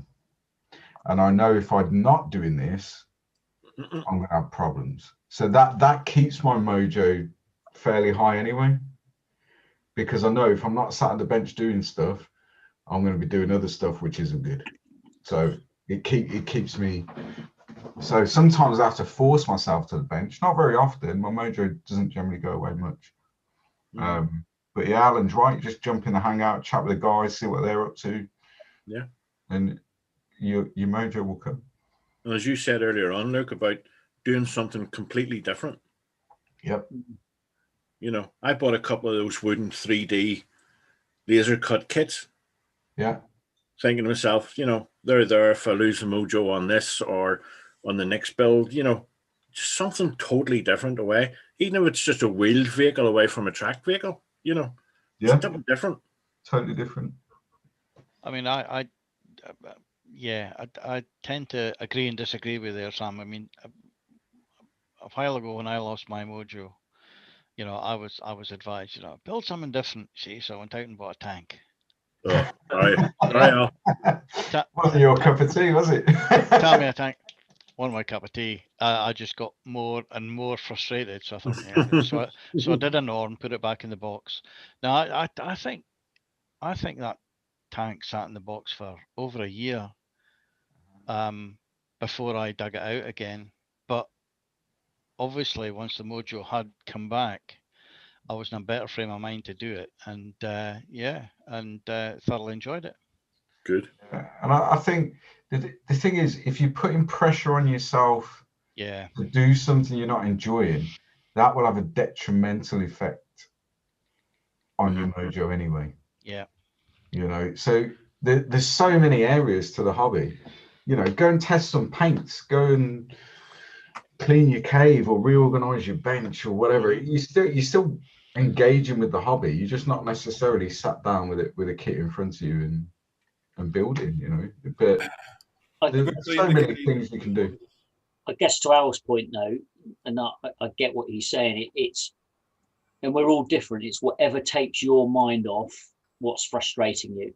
And if that means going away and taking some photographs of planes, or going fishing, or going shooting, or on a cycle ride, or whatever you want to do, if that works for you, then that's the right answer. Absolutely. Yeah. But join a hangout. If you haven't joined and you watch us every week, join a hangout. Yeah, definitely. You will seriously get a laugh. You know, a good bunch of guys, you know. Or well, most of them are, you know. Or as Stu says, they do pay by numbers. They pay by numbers. Yeah. Can't wait to see the video there. It's going to be awesome. I'm looking forward to it. Million views that's going to get. Oh, absolutely. If you finish it, I'll fly you over here. Saying hello, gents. Oh, Colin. Hey, Colin. So the last question in the actual live at the bench page comes from Daryl Masters, who asks, "How do you make grey interesting on modern aircraft?" That's for you, Al. That. Can you answer that one? But yeah. Anyway. Painted 50 shades of grey. There are many different shades of grey. You make green. More than 50. So they tell me. Yeah. So, okay. Weathering. Yeah. But, I mean, I'm going to jump in here, Al. Yep. I'm going to interrupt you.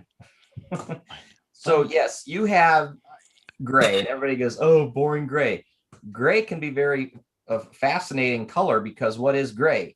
It's a mix of black and white. What's black? Absence of all color. What's white? Absence of all light. What's white? Absence of all color. So to make gray interesting can be a challenge, but it can be, I mean, all you have to do is look at any modern U.S. naval aircraft, and you can see what goes on there. And trying to replicate that can be pretty darn tough.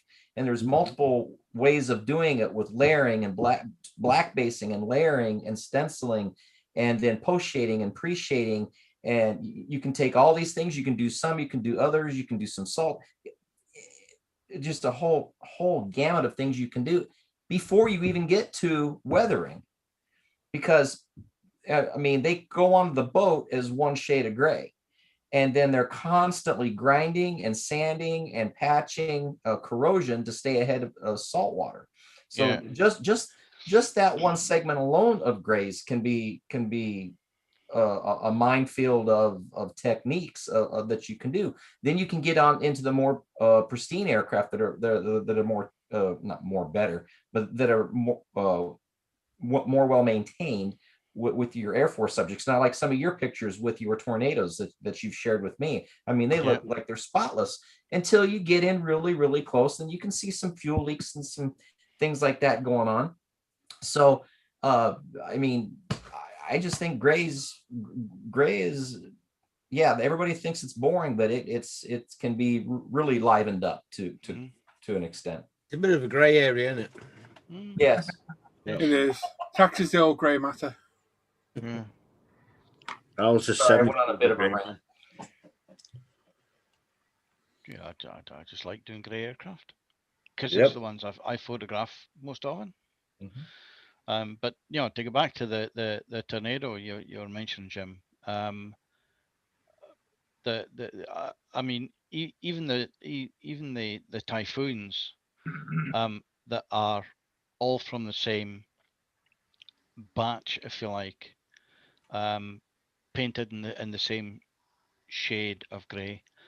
You get them down on the line, and you have a look at them all, because they're all weathered differently. The greys look totally different, and that's the same aircraft. Getting back to the tornado, they used to swap the panels around, and with the different aircraft being painted the different greys, yeah, 2 or 3 of the tornadoes came out, and we were calling them the patchwork tornadoes, you know, because they were, you know, not just subtly different, but vastly different, and you know, panel to panel. Absolutely incredible. I guess that's one of the advantages of being able to photograph them close up and get some good detailed pictures for that. Well, not even close up. I mean, I'll dig out a few. I'll dig out a few later for you, but yeah, I find it quite interesting anyway. Yeah.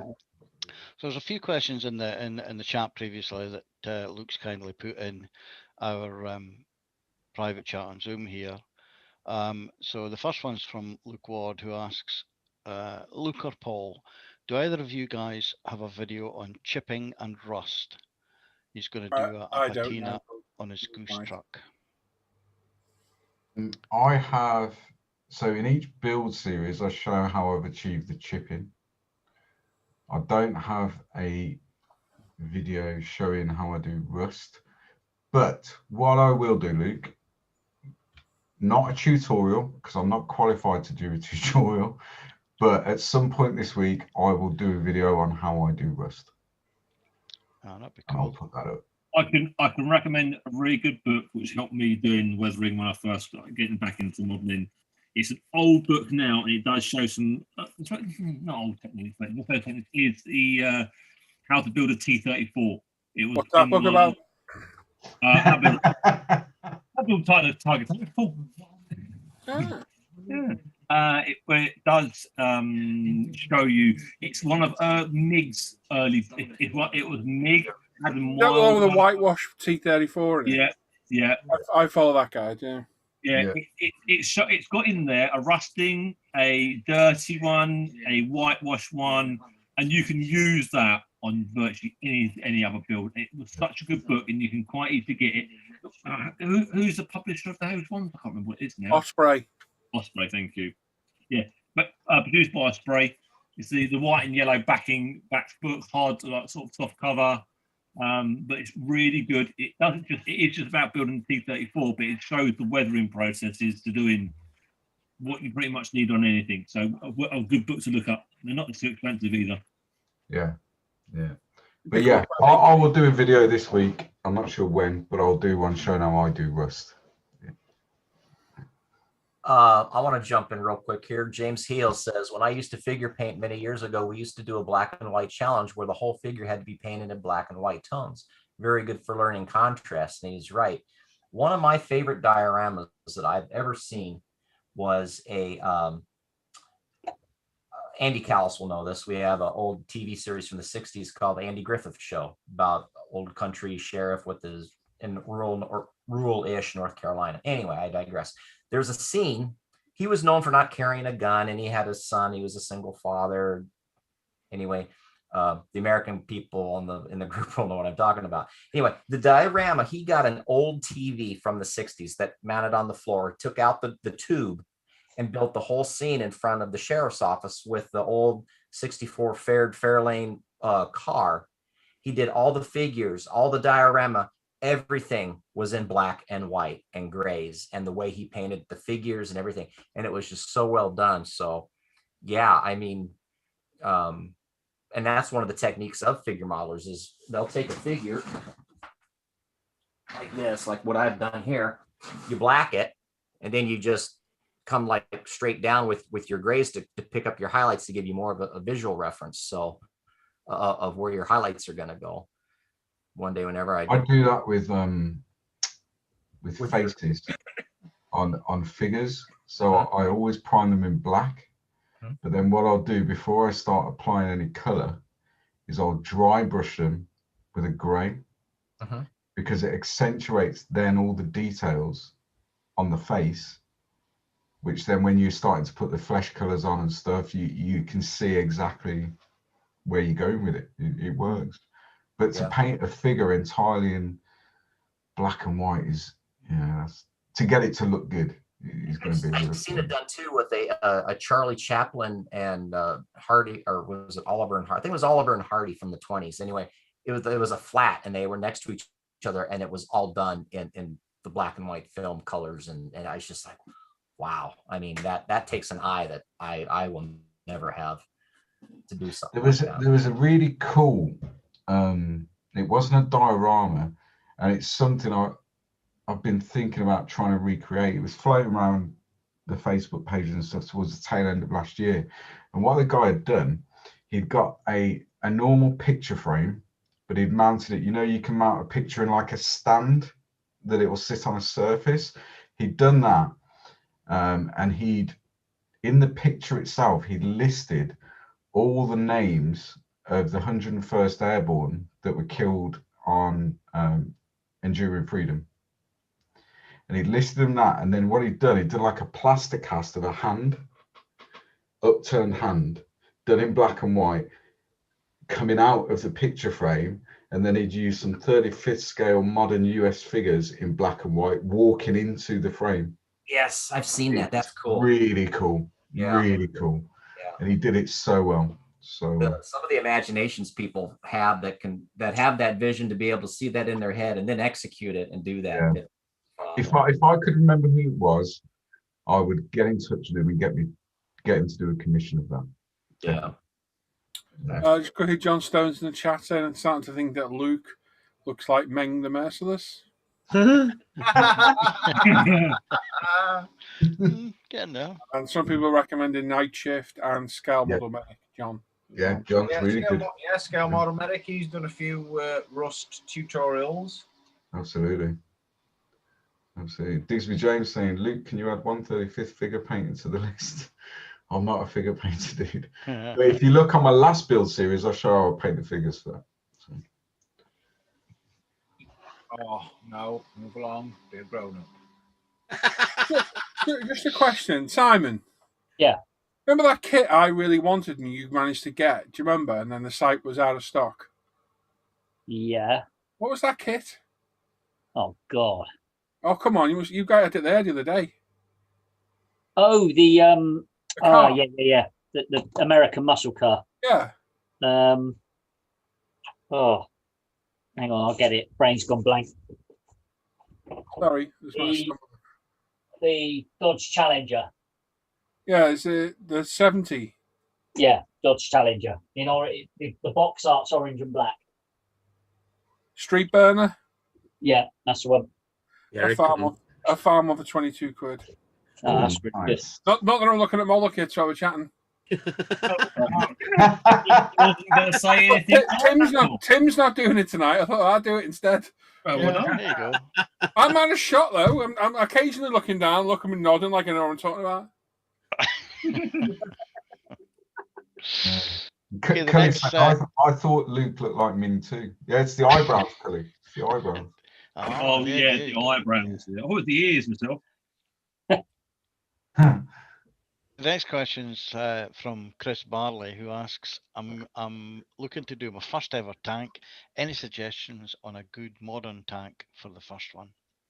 Tamiya, Challenger, T55, Tyran 4. What else does Tamiya do?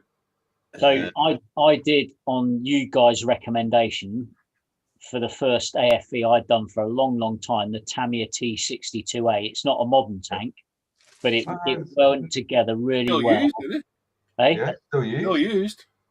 Well, okay, if it's still used, then yeah, okay. I'm not a. Depends what you class as modern, because I classed the Challenger as modern. But how old's the Challenger tank now? Yeah, fair enough. 1980. If you're talking anything sort of post 1960, then Tamiya, pick a country, pick an area of the world, and then look at their vehicles, and then Google Tamiya 135th for that particular tank. But yeah, the Tamiya Challengers are really good, like Paul said.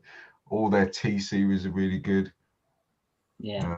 And if it's your first tank, don't go down like the Ryefield route or the Dragon route, or certainly the mini art route. Yeah, don't go down the mini art route. Anywhere near. Whereas Tamiya, although sometimes they can be lacking a little bit in detail, they're a lot more simplified, the kit, aren't they? but they're so well engineered to put together. I mean, that Tamiya Chieftain, how old's that? God only knows. But it's an awesome kit, and you pick it up for 15 quid, and it goes together really well. Then you can just look around. You can do it in so many different schemes. It doesn't have to be in sort of the NATO green color. You could do a Battus one. You could do a Berlin camo one. There's so many different schemes for it. But yeah, Tamiya.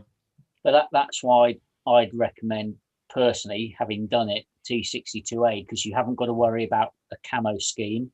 Yeah. You can put it together, you can paint it. Russian green. And then you can highlight bits and pieces that you want. You can do some basic weathering, and it's a great, simple kit to put together to start with. It's rubber tracks, so you haven't got to build tracks. And it for me, it just fell together. And I really enjoyed doing it, I have to say. I think Norman might have one there. Oh, yeah. The new Tooled R35 by Tamiya. It's a beautiful little kit.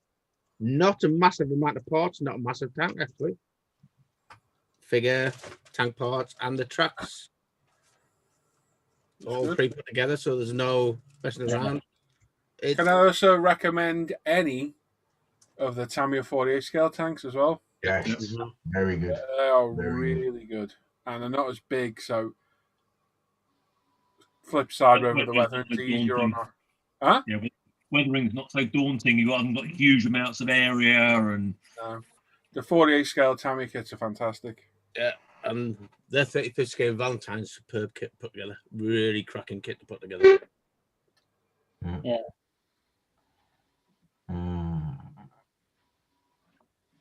Cool. Good. Okay. Right. Well, the. What you got there, Dan? What, Dan? Nice. I'm just looking. Is that it? Are they all the questions, mate? No. There's one final question for the evening from Walter, and he asks, "What war movies do you guys like?" All of them. Full Metal Jacket, Saving Private Ryan, Thin Red Line, We Were Soldiers, which we were talking about the other day, and I rewatched the other day. Where Eagles Dare. Platoon. Eagle has landed. Great Escape. Great Escape. Hawker, American Sniper, Black Hawk Down. Yeah. What I've been tend to doing is on YouTube is watching some obscure Russian films, some great action war movies they put out, as well as the Koreans and the Chinese have put some excellent war movies out. I mean, you might not be able to hear what this, understand what to say, but the action and but it all comes subtitled. But the action, and the graphics, and the amount of people that was using. There's some tremendous films out there. Can I tell you what everybody's forgetting? Everybody's forgetting Hamburger Hill. That's a great, brilliant film. And another one with Danny Glover, Back 21. That's an awesome film. Bridge Too Far. Brilliant. MKH is saying in this chat, Kajaki. Yeah, that's a really good film. Yeah. And if I had to pick one though, and it's kind of hard to, because it's more of a mini series. I mean, it's super hard to beat Band of Brothers. I mean, it's just such a great. Fury's good. Fury, even though it's Saving Private Ryan. Yeah. Although weirdly, I used to like watching a TV show called Platoon. Yes. It's a great film as well. And that was really good. It was shown in England quite late at night because I think it was quite gory for the time that it was. Not the time of night, but the time of the period. Let's say. That's a horrible word, that, isn't it? Yeah. But I have to agree with Jim. Band of Brothers starring that great American actor Damian Lewis is absolutely brilliant. Damian Lewis.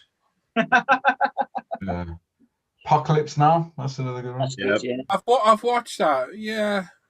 That's kind of off. It's it's a bit definitely different. It needs to be a grower, that film. Yeah. People like to throw the Rambo ones into there. Another one we forget, you associate possibly with comedy because it's Robin Williams, is Good Morning Vietnam, and that's a well-told story. Super. Very well-told story.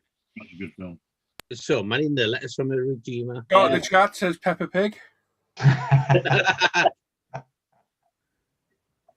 Personally, I think Gran Torino was a really good film. There was some very good series out there that were coming on. Over There was very good. I used to enjoy that. Sam? Gran Torino. Gran Torino? Yep, loved it. I'm just saying it was a good film. I know it's not a war movie. You know. War film. Toy Story was good as well. Little soldiers in it. Magnificent Seven, that was good. What? Snow White? We'll shit them. Quite like Nottingham, but there we go. Oh, there you go. There's the wrong comment there. Can I just say my favourite comment of the day was from Jason chatting to Rich earlier about some storage units they bought. They both bought these like pre-made storage units, wooden ones from some guy in Canada. And they both chatting about, are they good? And Jason's like, yeah, you know, really good quality. You know, they're quite expensive as well, weren't they? They got $130. And is it any good? Yeah. Is it well made? Yeah. Is it any good for storing stuff? Jason goes, no. Not really. Not really. Oh, okay. Fair enough. Typical Jason. James is saying in the apparently chat, they were too short. There's a film on Netflix at the moment called Mosul. Yeah, that's very good. Yeah. Very good. And yeah, I've been there, and it's not the most welcoming of places, shall we say. You know, I'm going to nominate as well. Bit out there. Avatar. Yeah. Yeah, you can. Oh, yeah. Avatar. It's a war film, isn't it? Another one. Star Wars as well. Avatar is Dances with Wolves with Kevin Costner going out west, and it's the same story except it's. I don't remember Kevin Costner getting put in a cryogenic chambery thingy and falling asleep and turn into a giant. It's the main story, though. It's the evil, white man going west. It's the evil white man going to conquer another planet for its minerals. It's the evil white man going west to conquer, and plunder the American West. It's a bit similar and to take on the native. Can I put Star Wars out there? Can I? I was thinking it. I just said Star Wars. Yeah. Have you? I'm gonna say Star Wars. No, that's boot. Sorry. Yeah. I can think of a couple of films about here, but I'm not going. If we're going for Star Wars, we can go for Transformers too, can't we? Oh, Yeah. Wait, we need Wayne for them. Yes. I love the Transformers. Hey, 1 year. There you go. Luke saying Behind Enemy Lines. That's a great film. That's got great ejection. Really good action sequence. Another good film. Enemy at the Gate is good as well. That's the one. Yeah. Enemy at the Gate. Yeah, the Pacific. Let's think the games on there. Battle of the Bulge. Yeah. What'd you say, Norm? The specific. Yeah. The specific. Medway's good.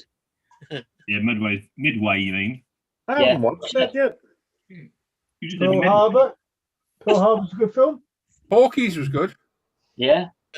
We Just saying.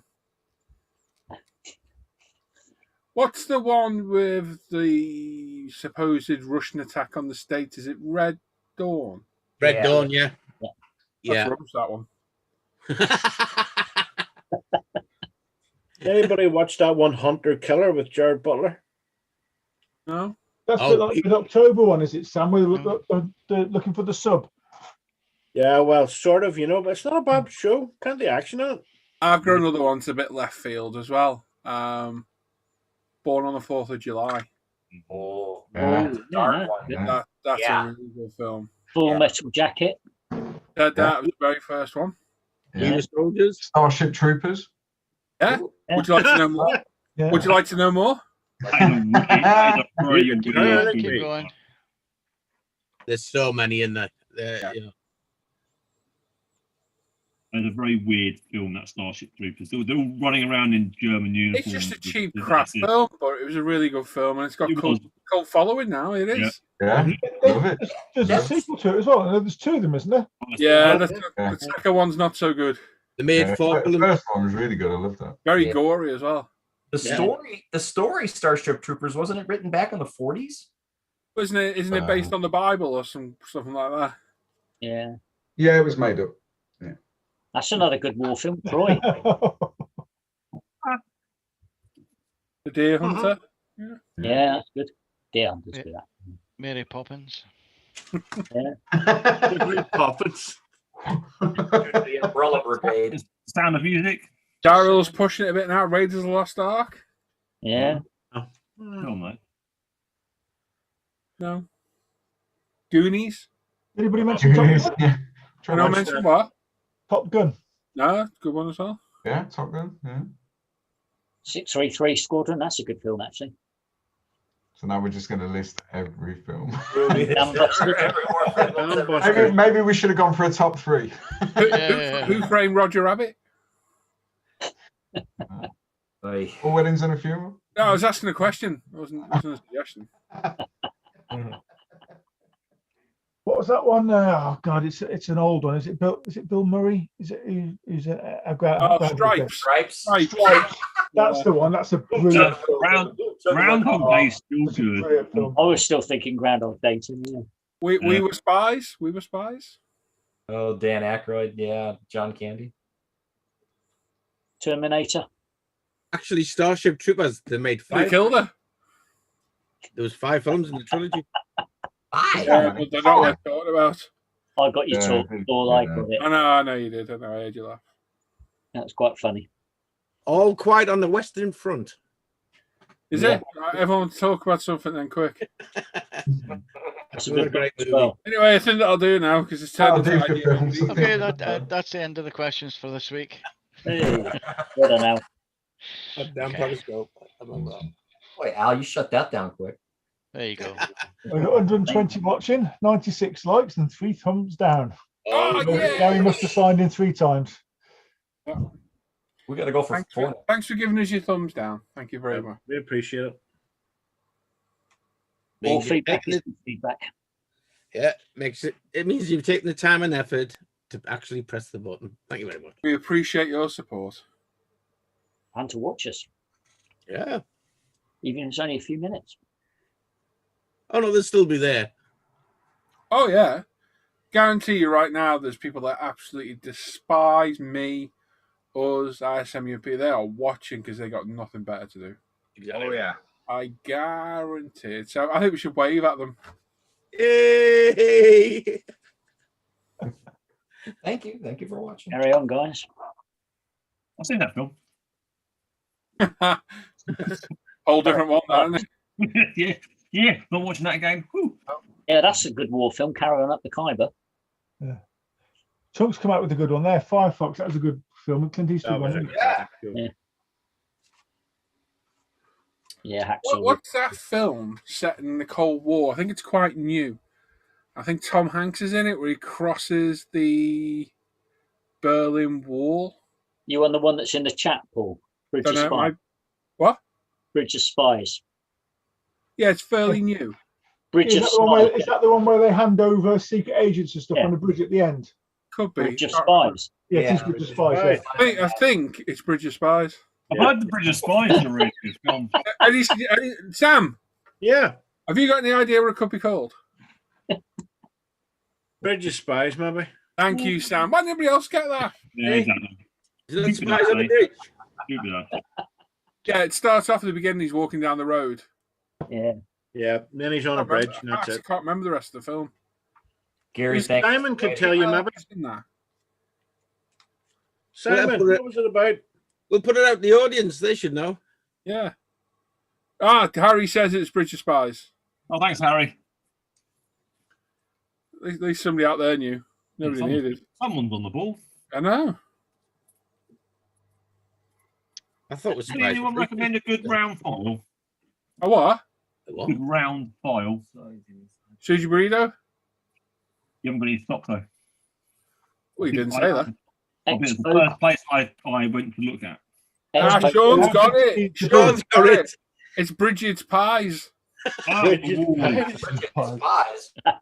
I'll see that as well. That's a pastry too far. Sean's collection. Bridget's Pies. Boy in the striped pajamas.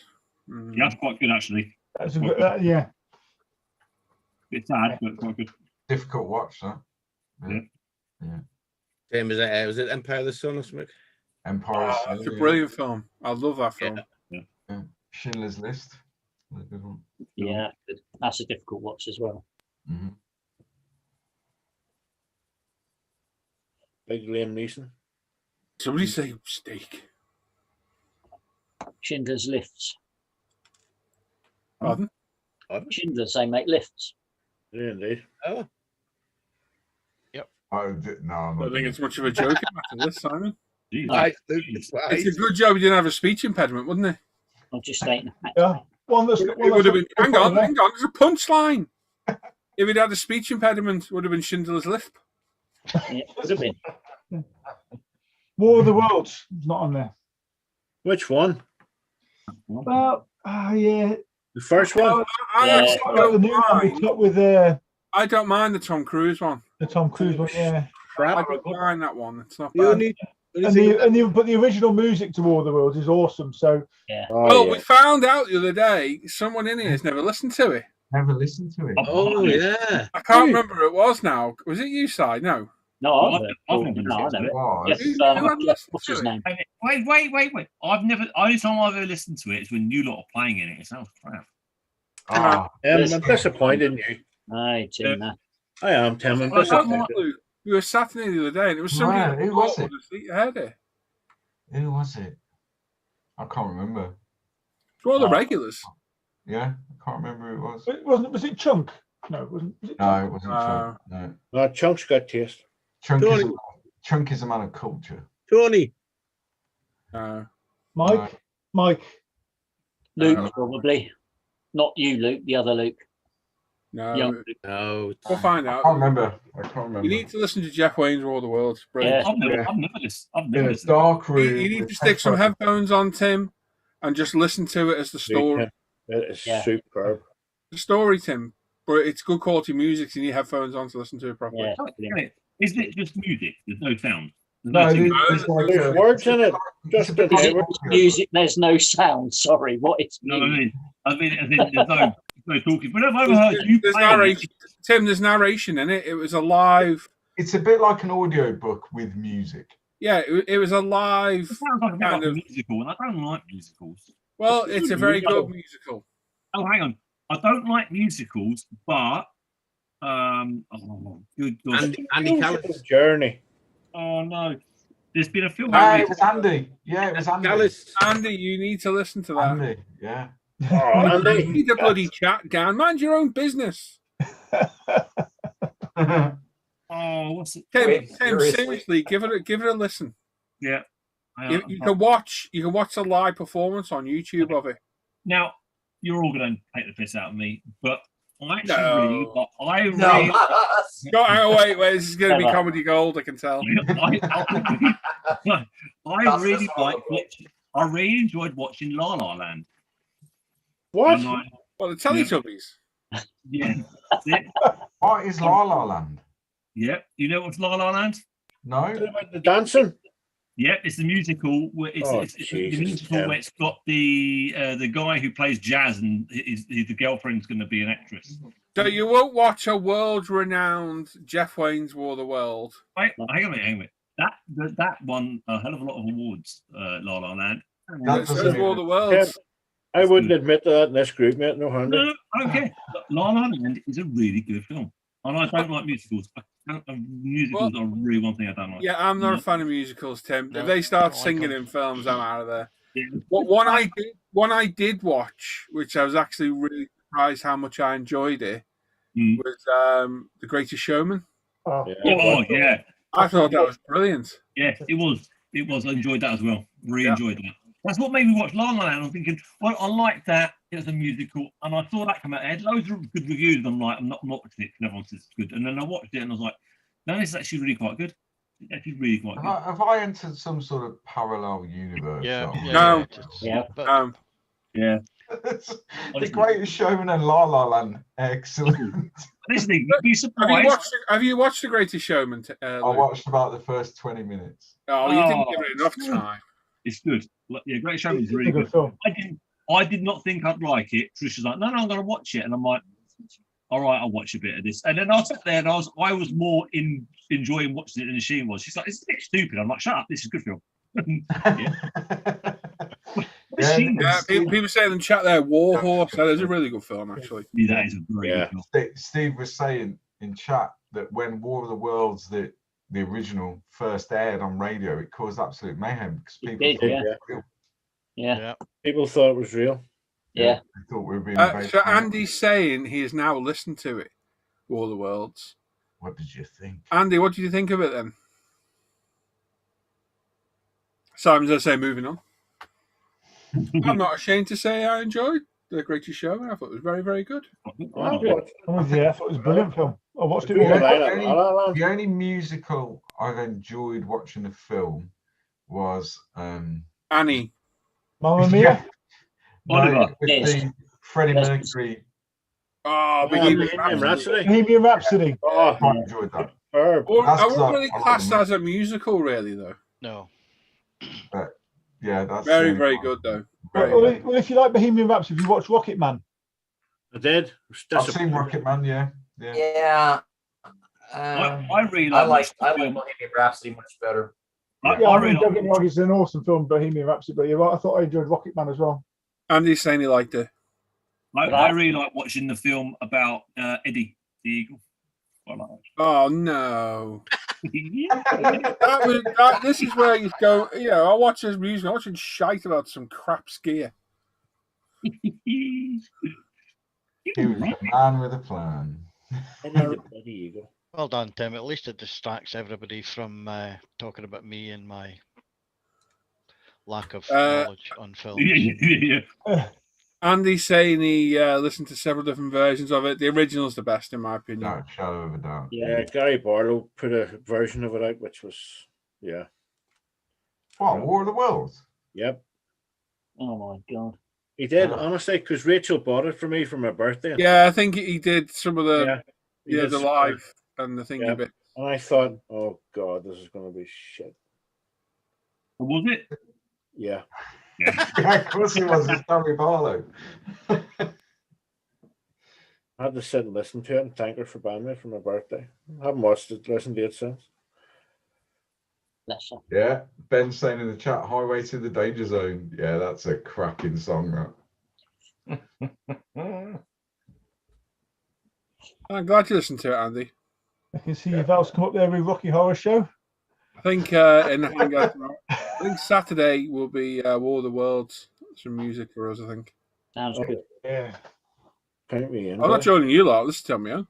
Yeah, good point. I didn't bugger off. Have it as background music when you're doing your bench update, Paul. Yeah. Or Tubular Bells. Isn't that no? Yeah, it was the theme music for the system. So where that social barrier things like shut up in my head, like don't say that. Yeah. Who said that? Simon? I did say nothing. Little Shop of Horrors, that's brilliant as well.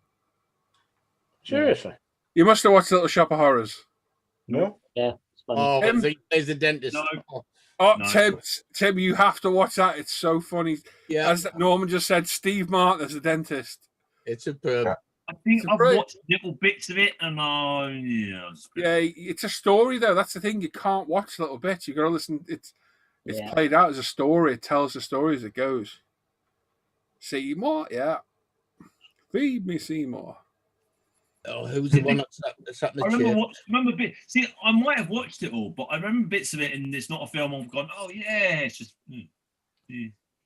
But you see, if you only catch bits, you're not listening to the story, so you lose track of what's going on. That is quite likely with me.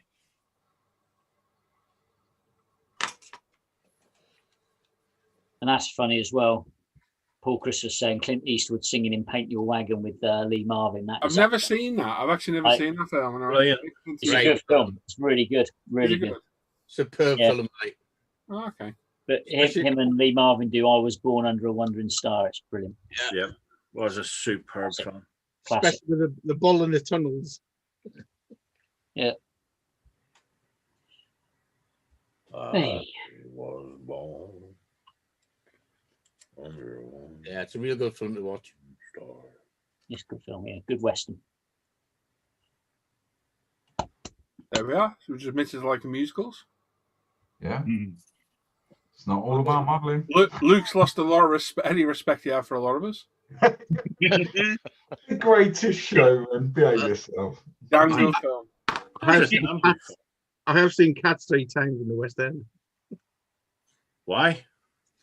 Hey, Must have got in for free. You must be getting in for free. Free show. He was emptying the bins and they were around by the skips. Free show. He's brushing the stage after they're finished.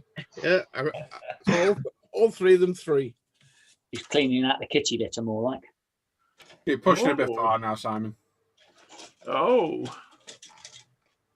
But true. Could be true, Si. There's Norman.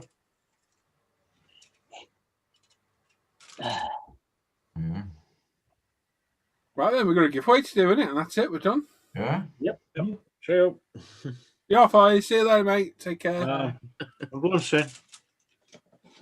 Right then, so we've got a £20 UMP gift voucher to give away. All you got to do to win this is when prompted by Alan in the chat to start your numbers. You get 5 minutes, as provided by our wonderful timer assistant, Norman. Ding! Ding! Yay! You get 5 minutes to pick one number. I repeat, one number between 1 and 1,000. Don't go changing your numbers or anything. Don't go changing your heart. One number. And then after 5 minutes, do a live random number generator. And the closest person to the number wins. It's as simple as that. When you ready, boys? I'm ready. You ready out? I'm ready. And we'll begin in 3, 2, 1. Start your numbers. And in the chat, I was saying the meaning of life is very good as well. I watched that Eastwood film, The Mule. Oh, that's good. That was brilliant. Yeah, that's a good film. I'd seen it, and I couldn't remember I hadn't watched it again the other night, and I thought, oh, yeah, I've seen it. That was a good show. I think I'll watch it Dam Busters tonight in bed.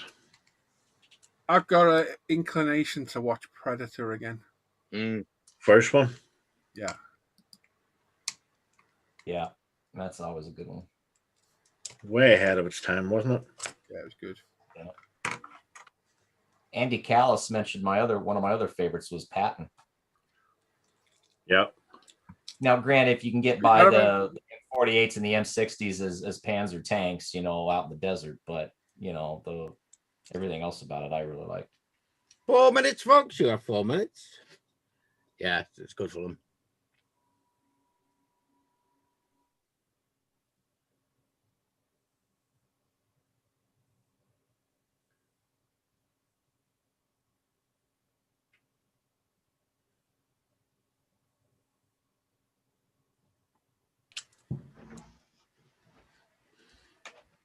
What was that one with the security guys? Was it 13 hours or something?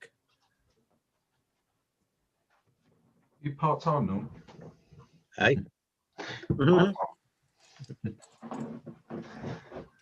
I can't talk now. I'm never at work. Well, you won't be this week either. No, I've got another week, mate. Gammy so-and-so.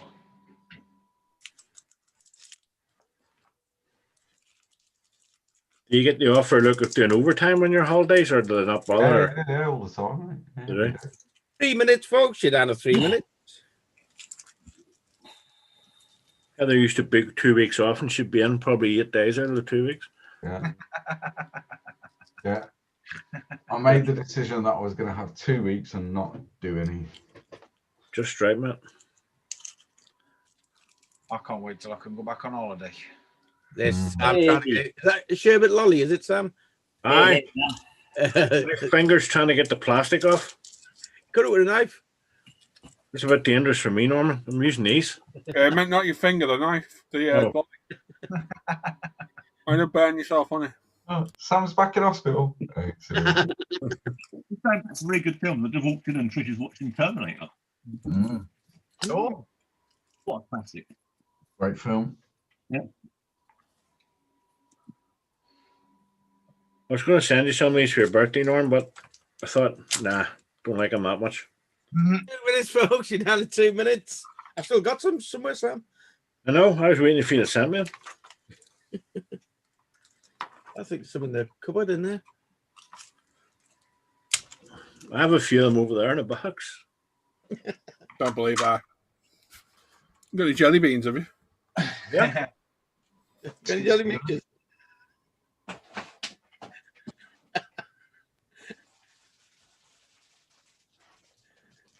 There's half of one bag. I nearly said something inappropriate with that. Hey. And our sausage. You know. What kit was in the white box, thanks? I forgot. It was a tanky like thing. I can't remember what it was called. Whirlwind? Stand by. 1 minute, folks. You're down to 1 minute.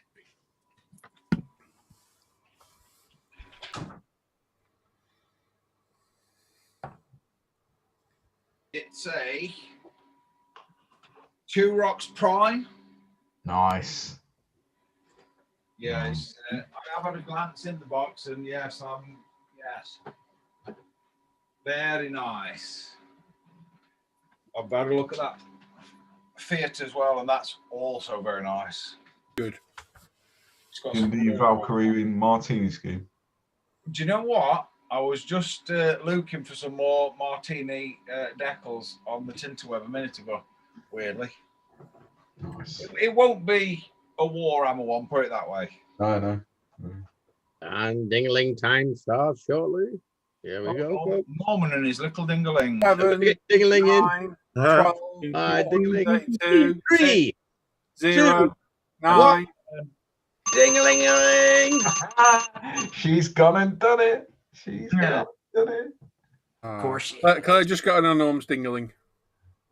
Yeah. You leave our dingling out of it. Right. I'm not going to give away her secrets, but she was.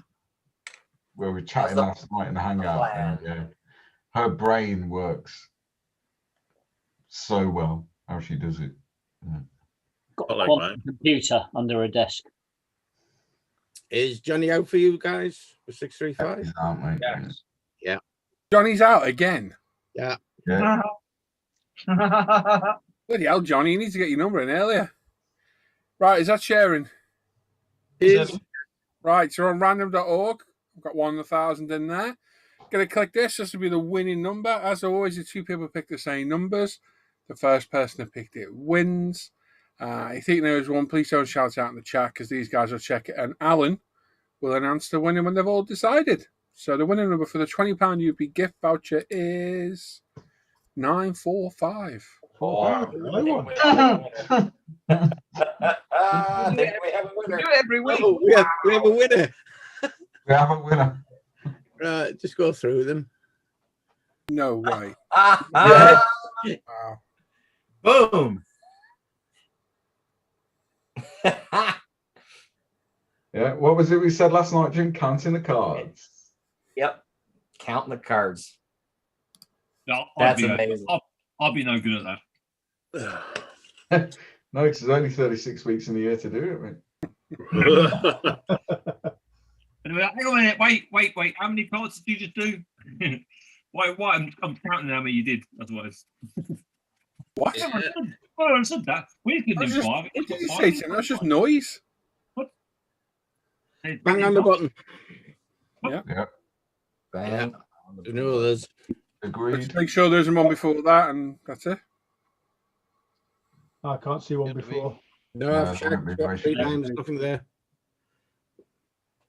There we go then. Well, I don't need anyone else to answer. I can do it for once. The winning number tonight with bang on the number is Claire. Well done, Claire. So the £20 voucher is yours. Well done. Absolutely bang on. Claire, if I send you 50 quid, you do a lottery for me tomorrow night. So there we go. Well done, Claire. Just get my Just chat back. off. And do that. Go over there. There we are. Yeah, so well done. Bang on the money. Yeah. Absolutely fantastic. Congratulations. Congratulations. You want to go to Vegas. Excellent. Well, that's us. We're all done, aren't we? There's nothing else to do. Nothing else to talk about, really.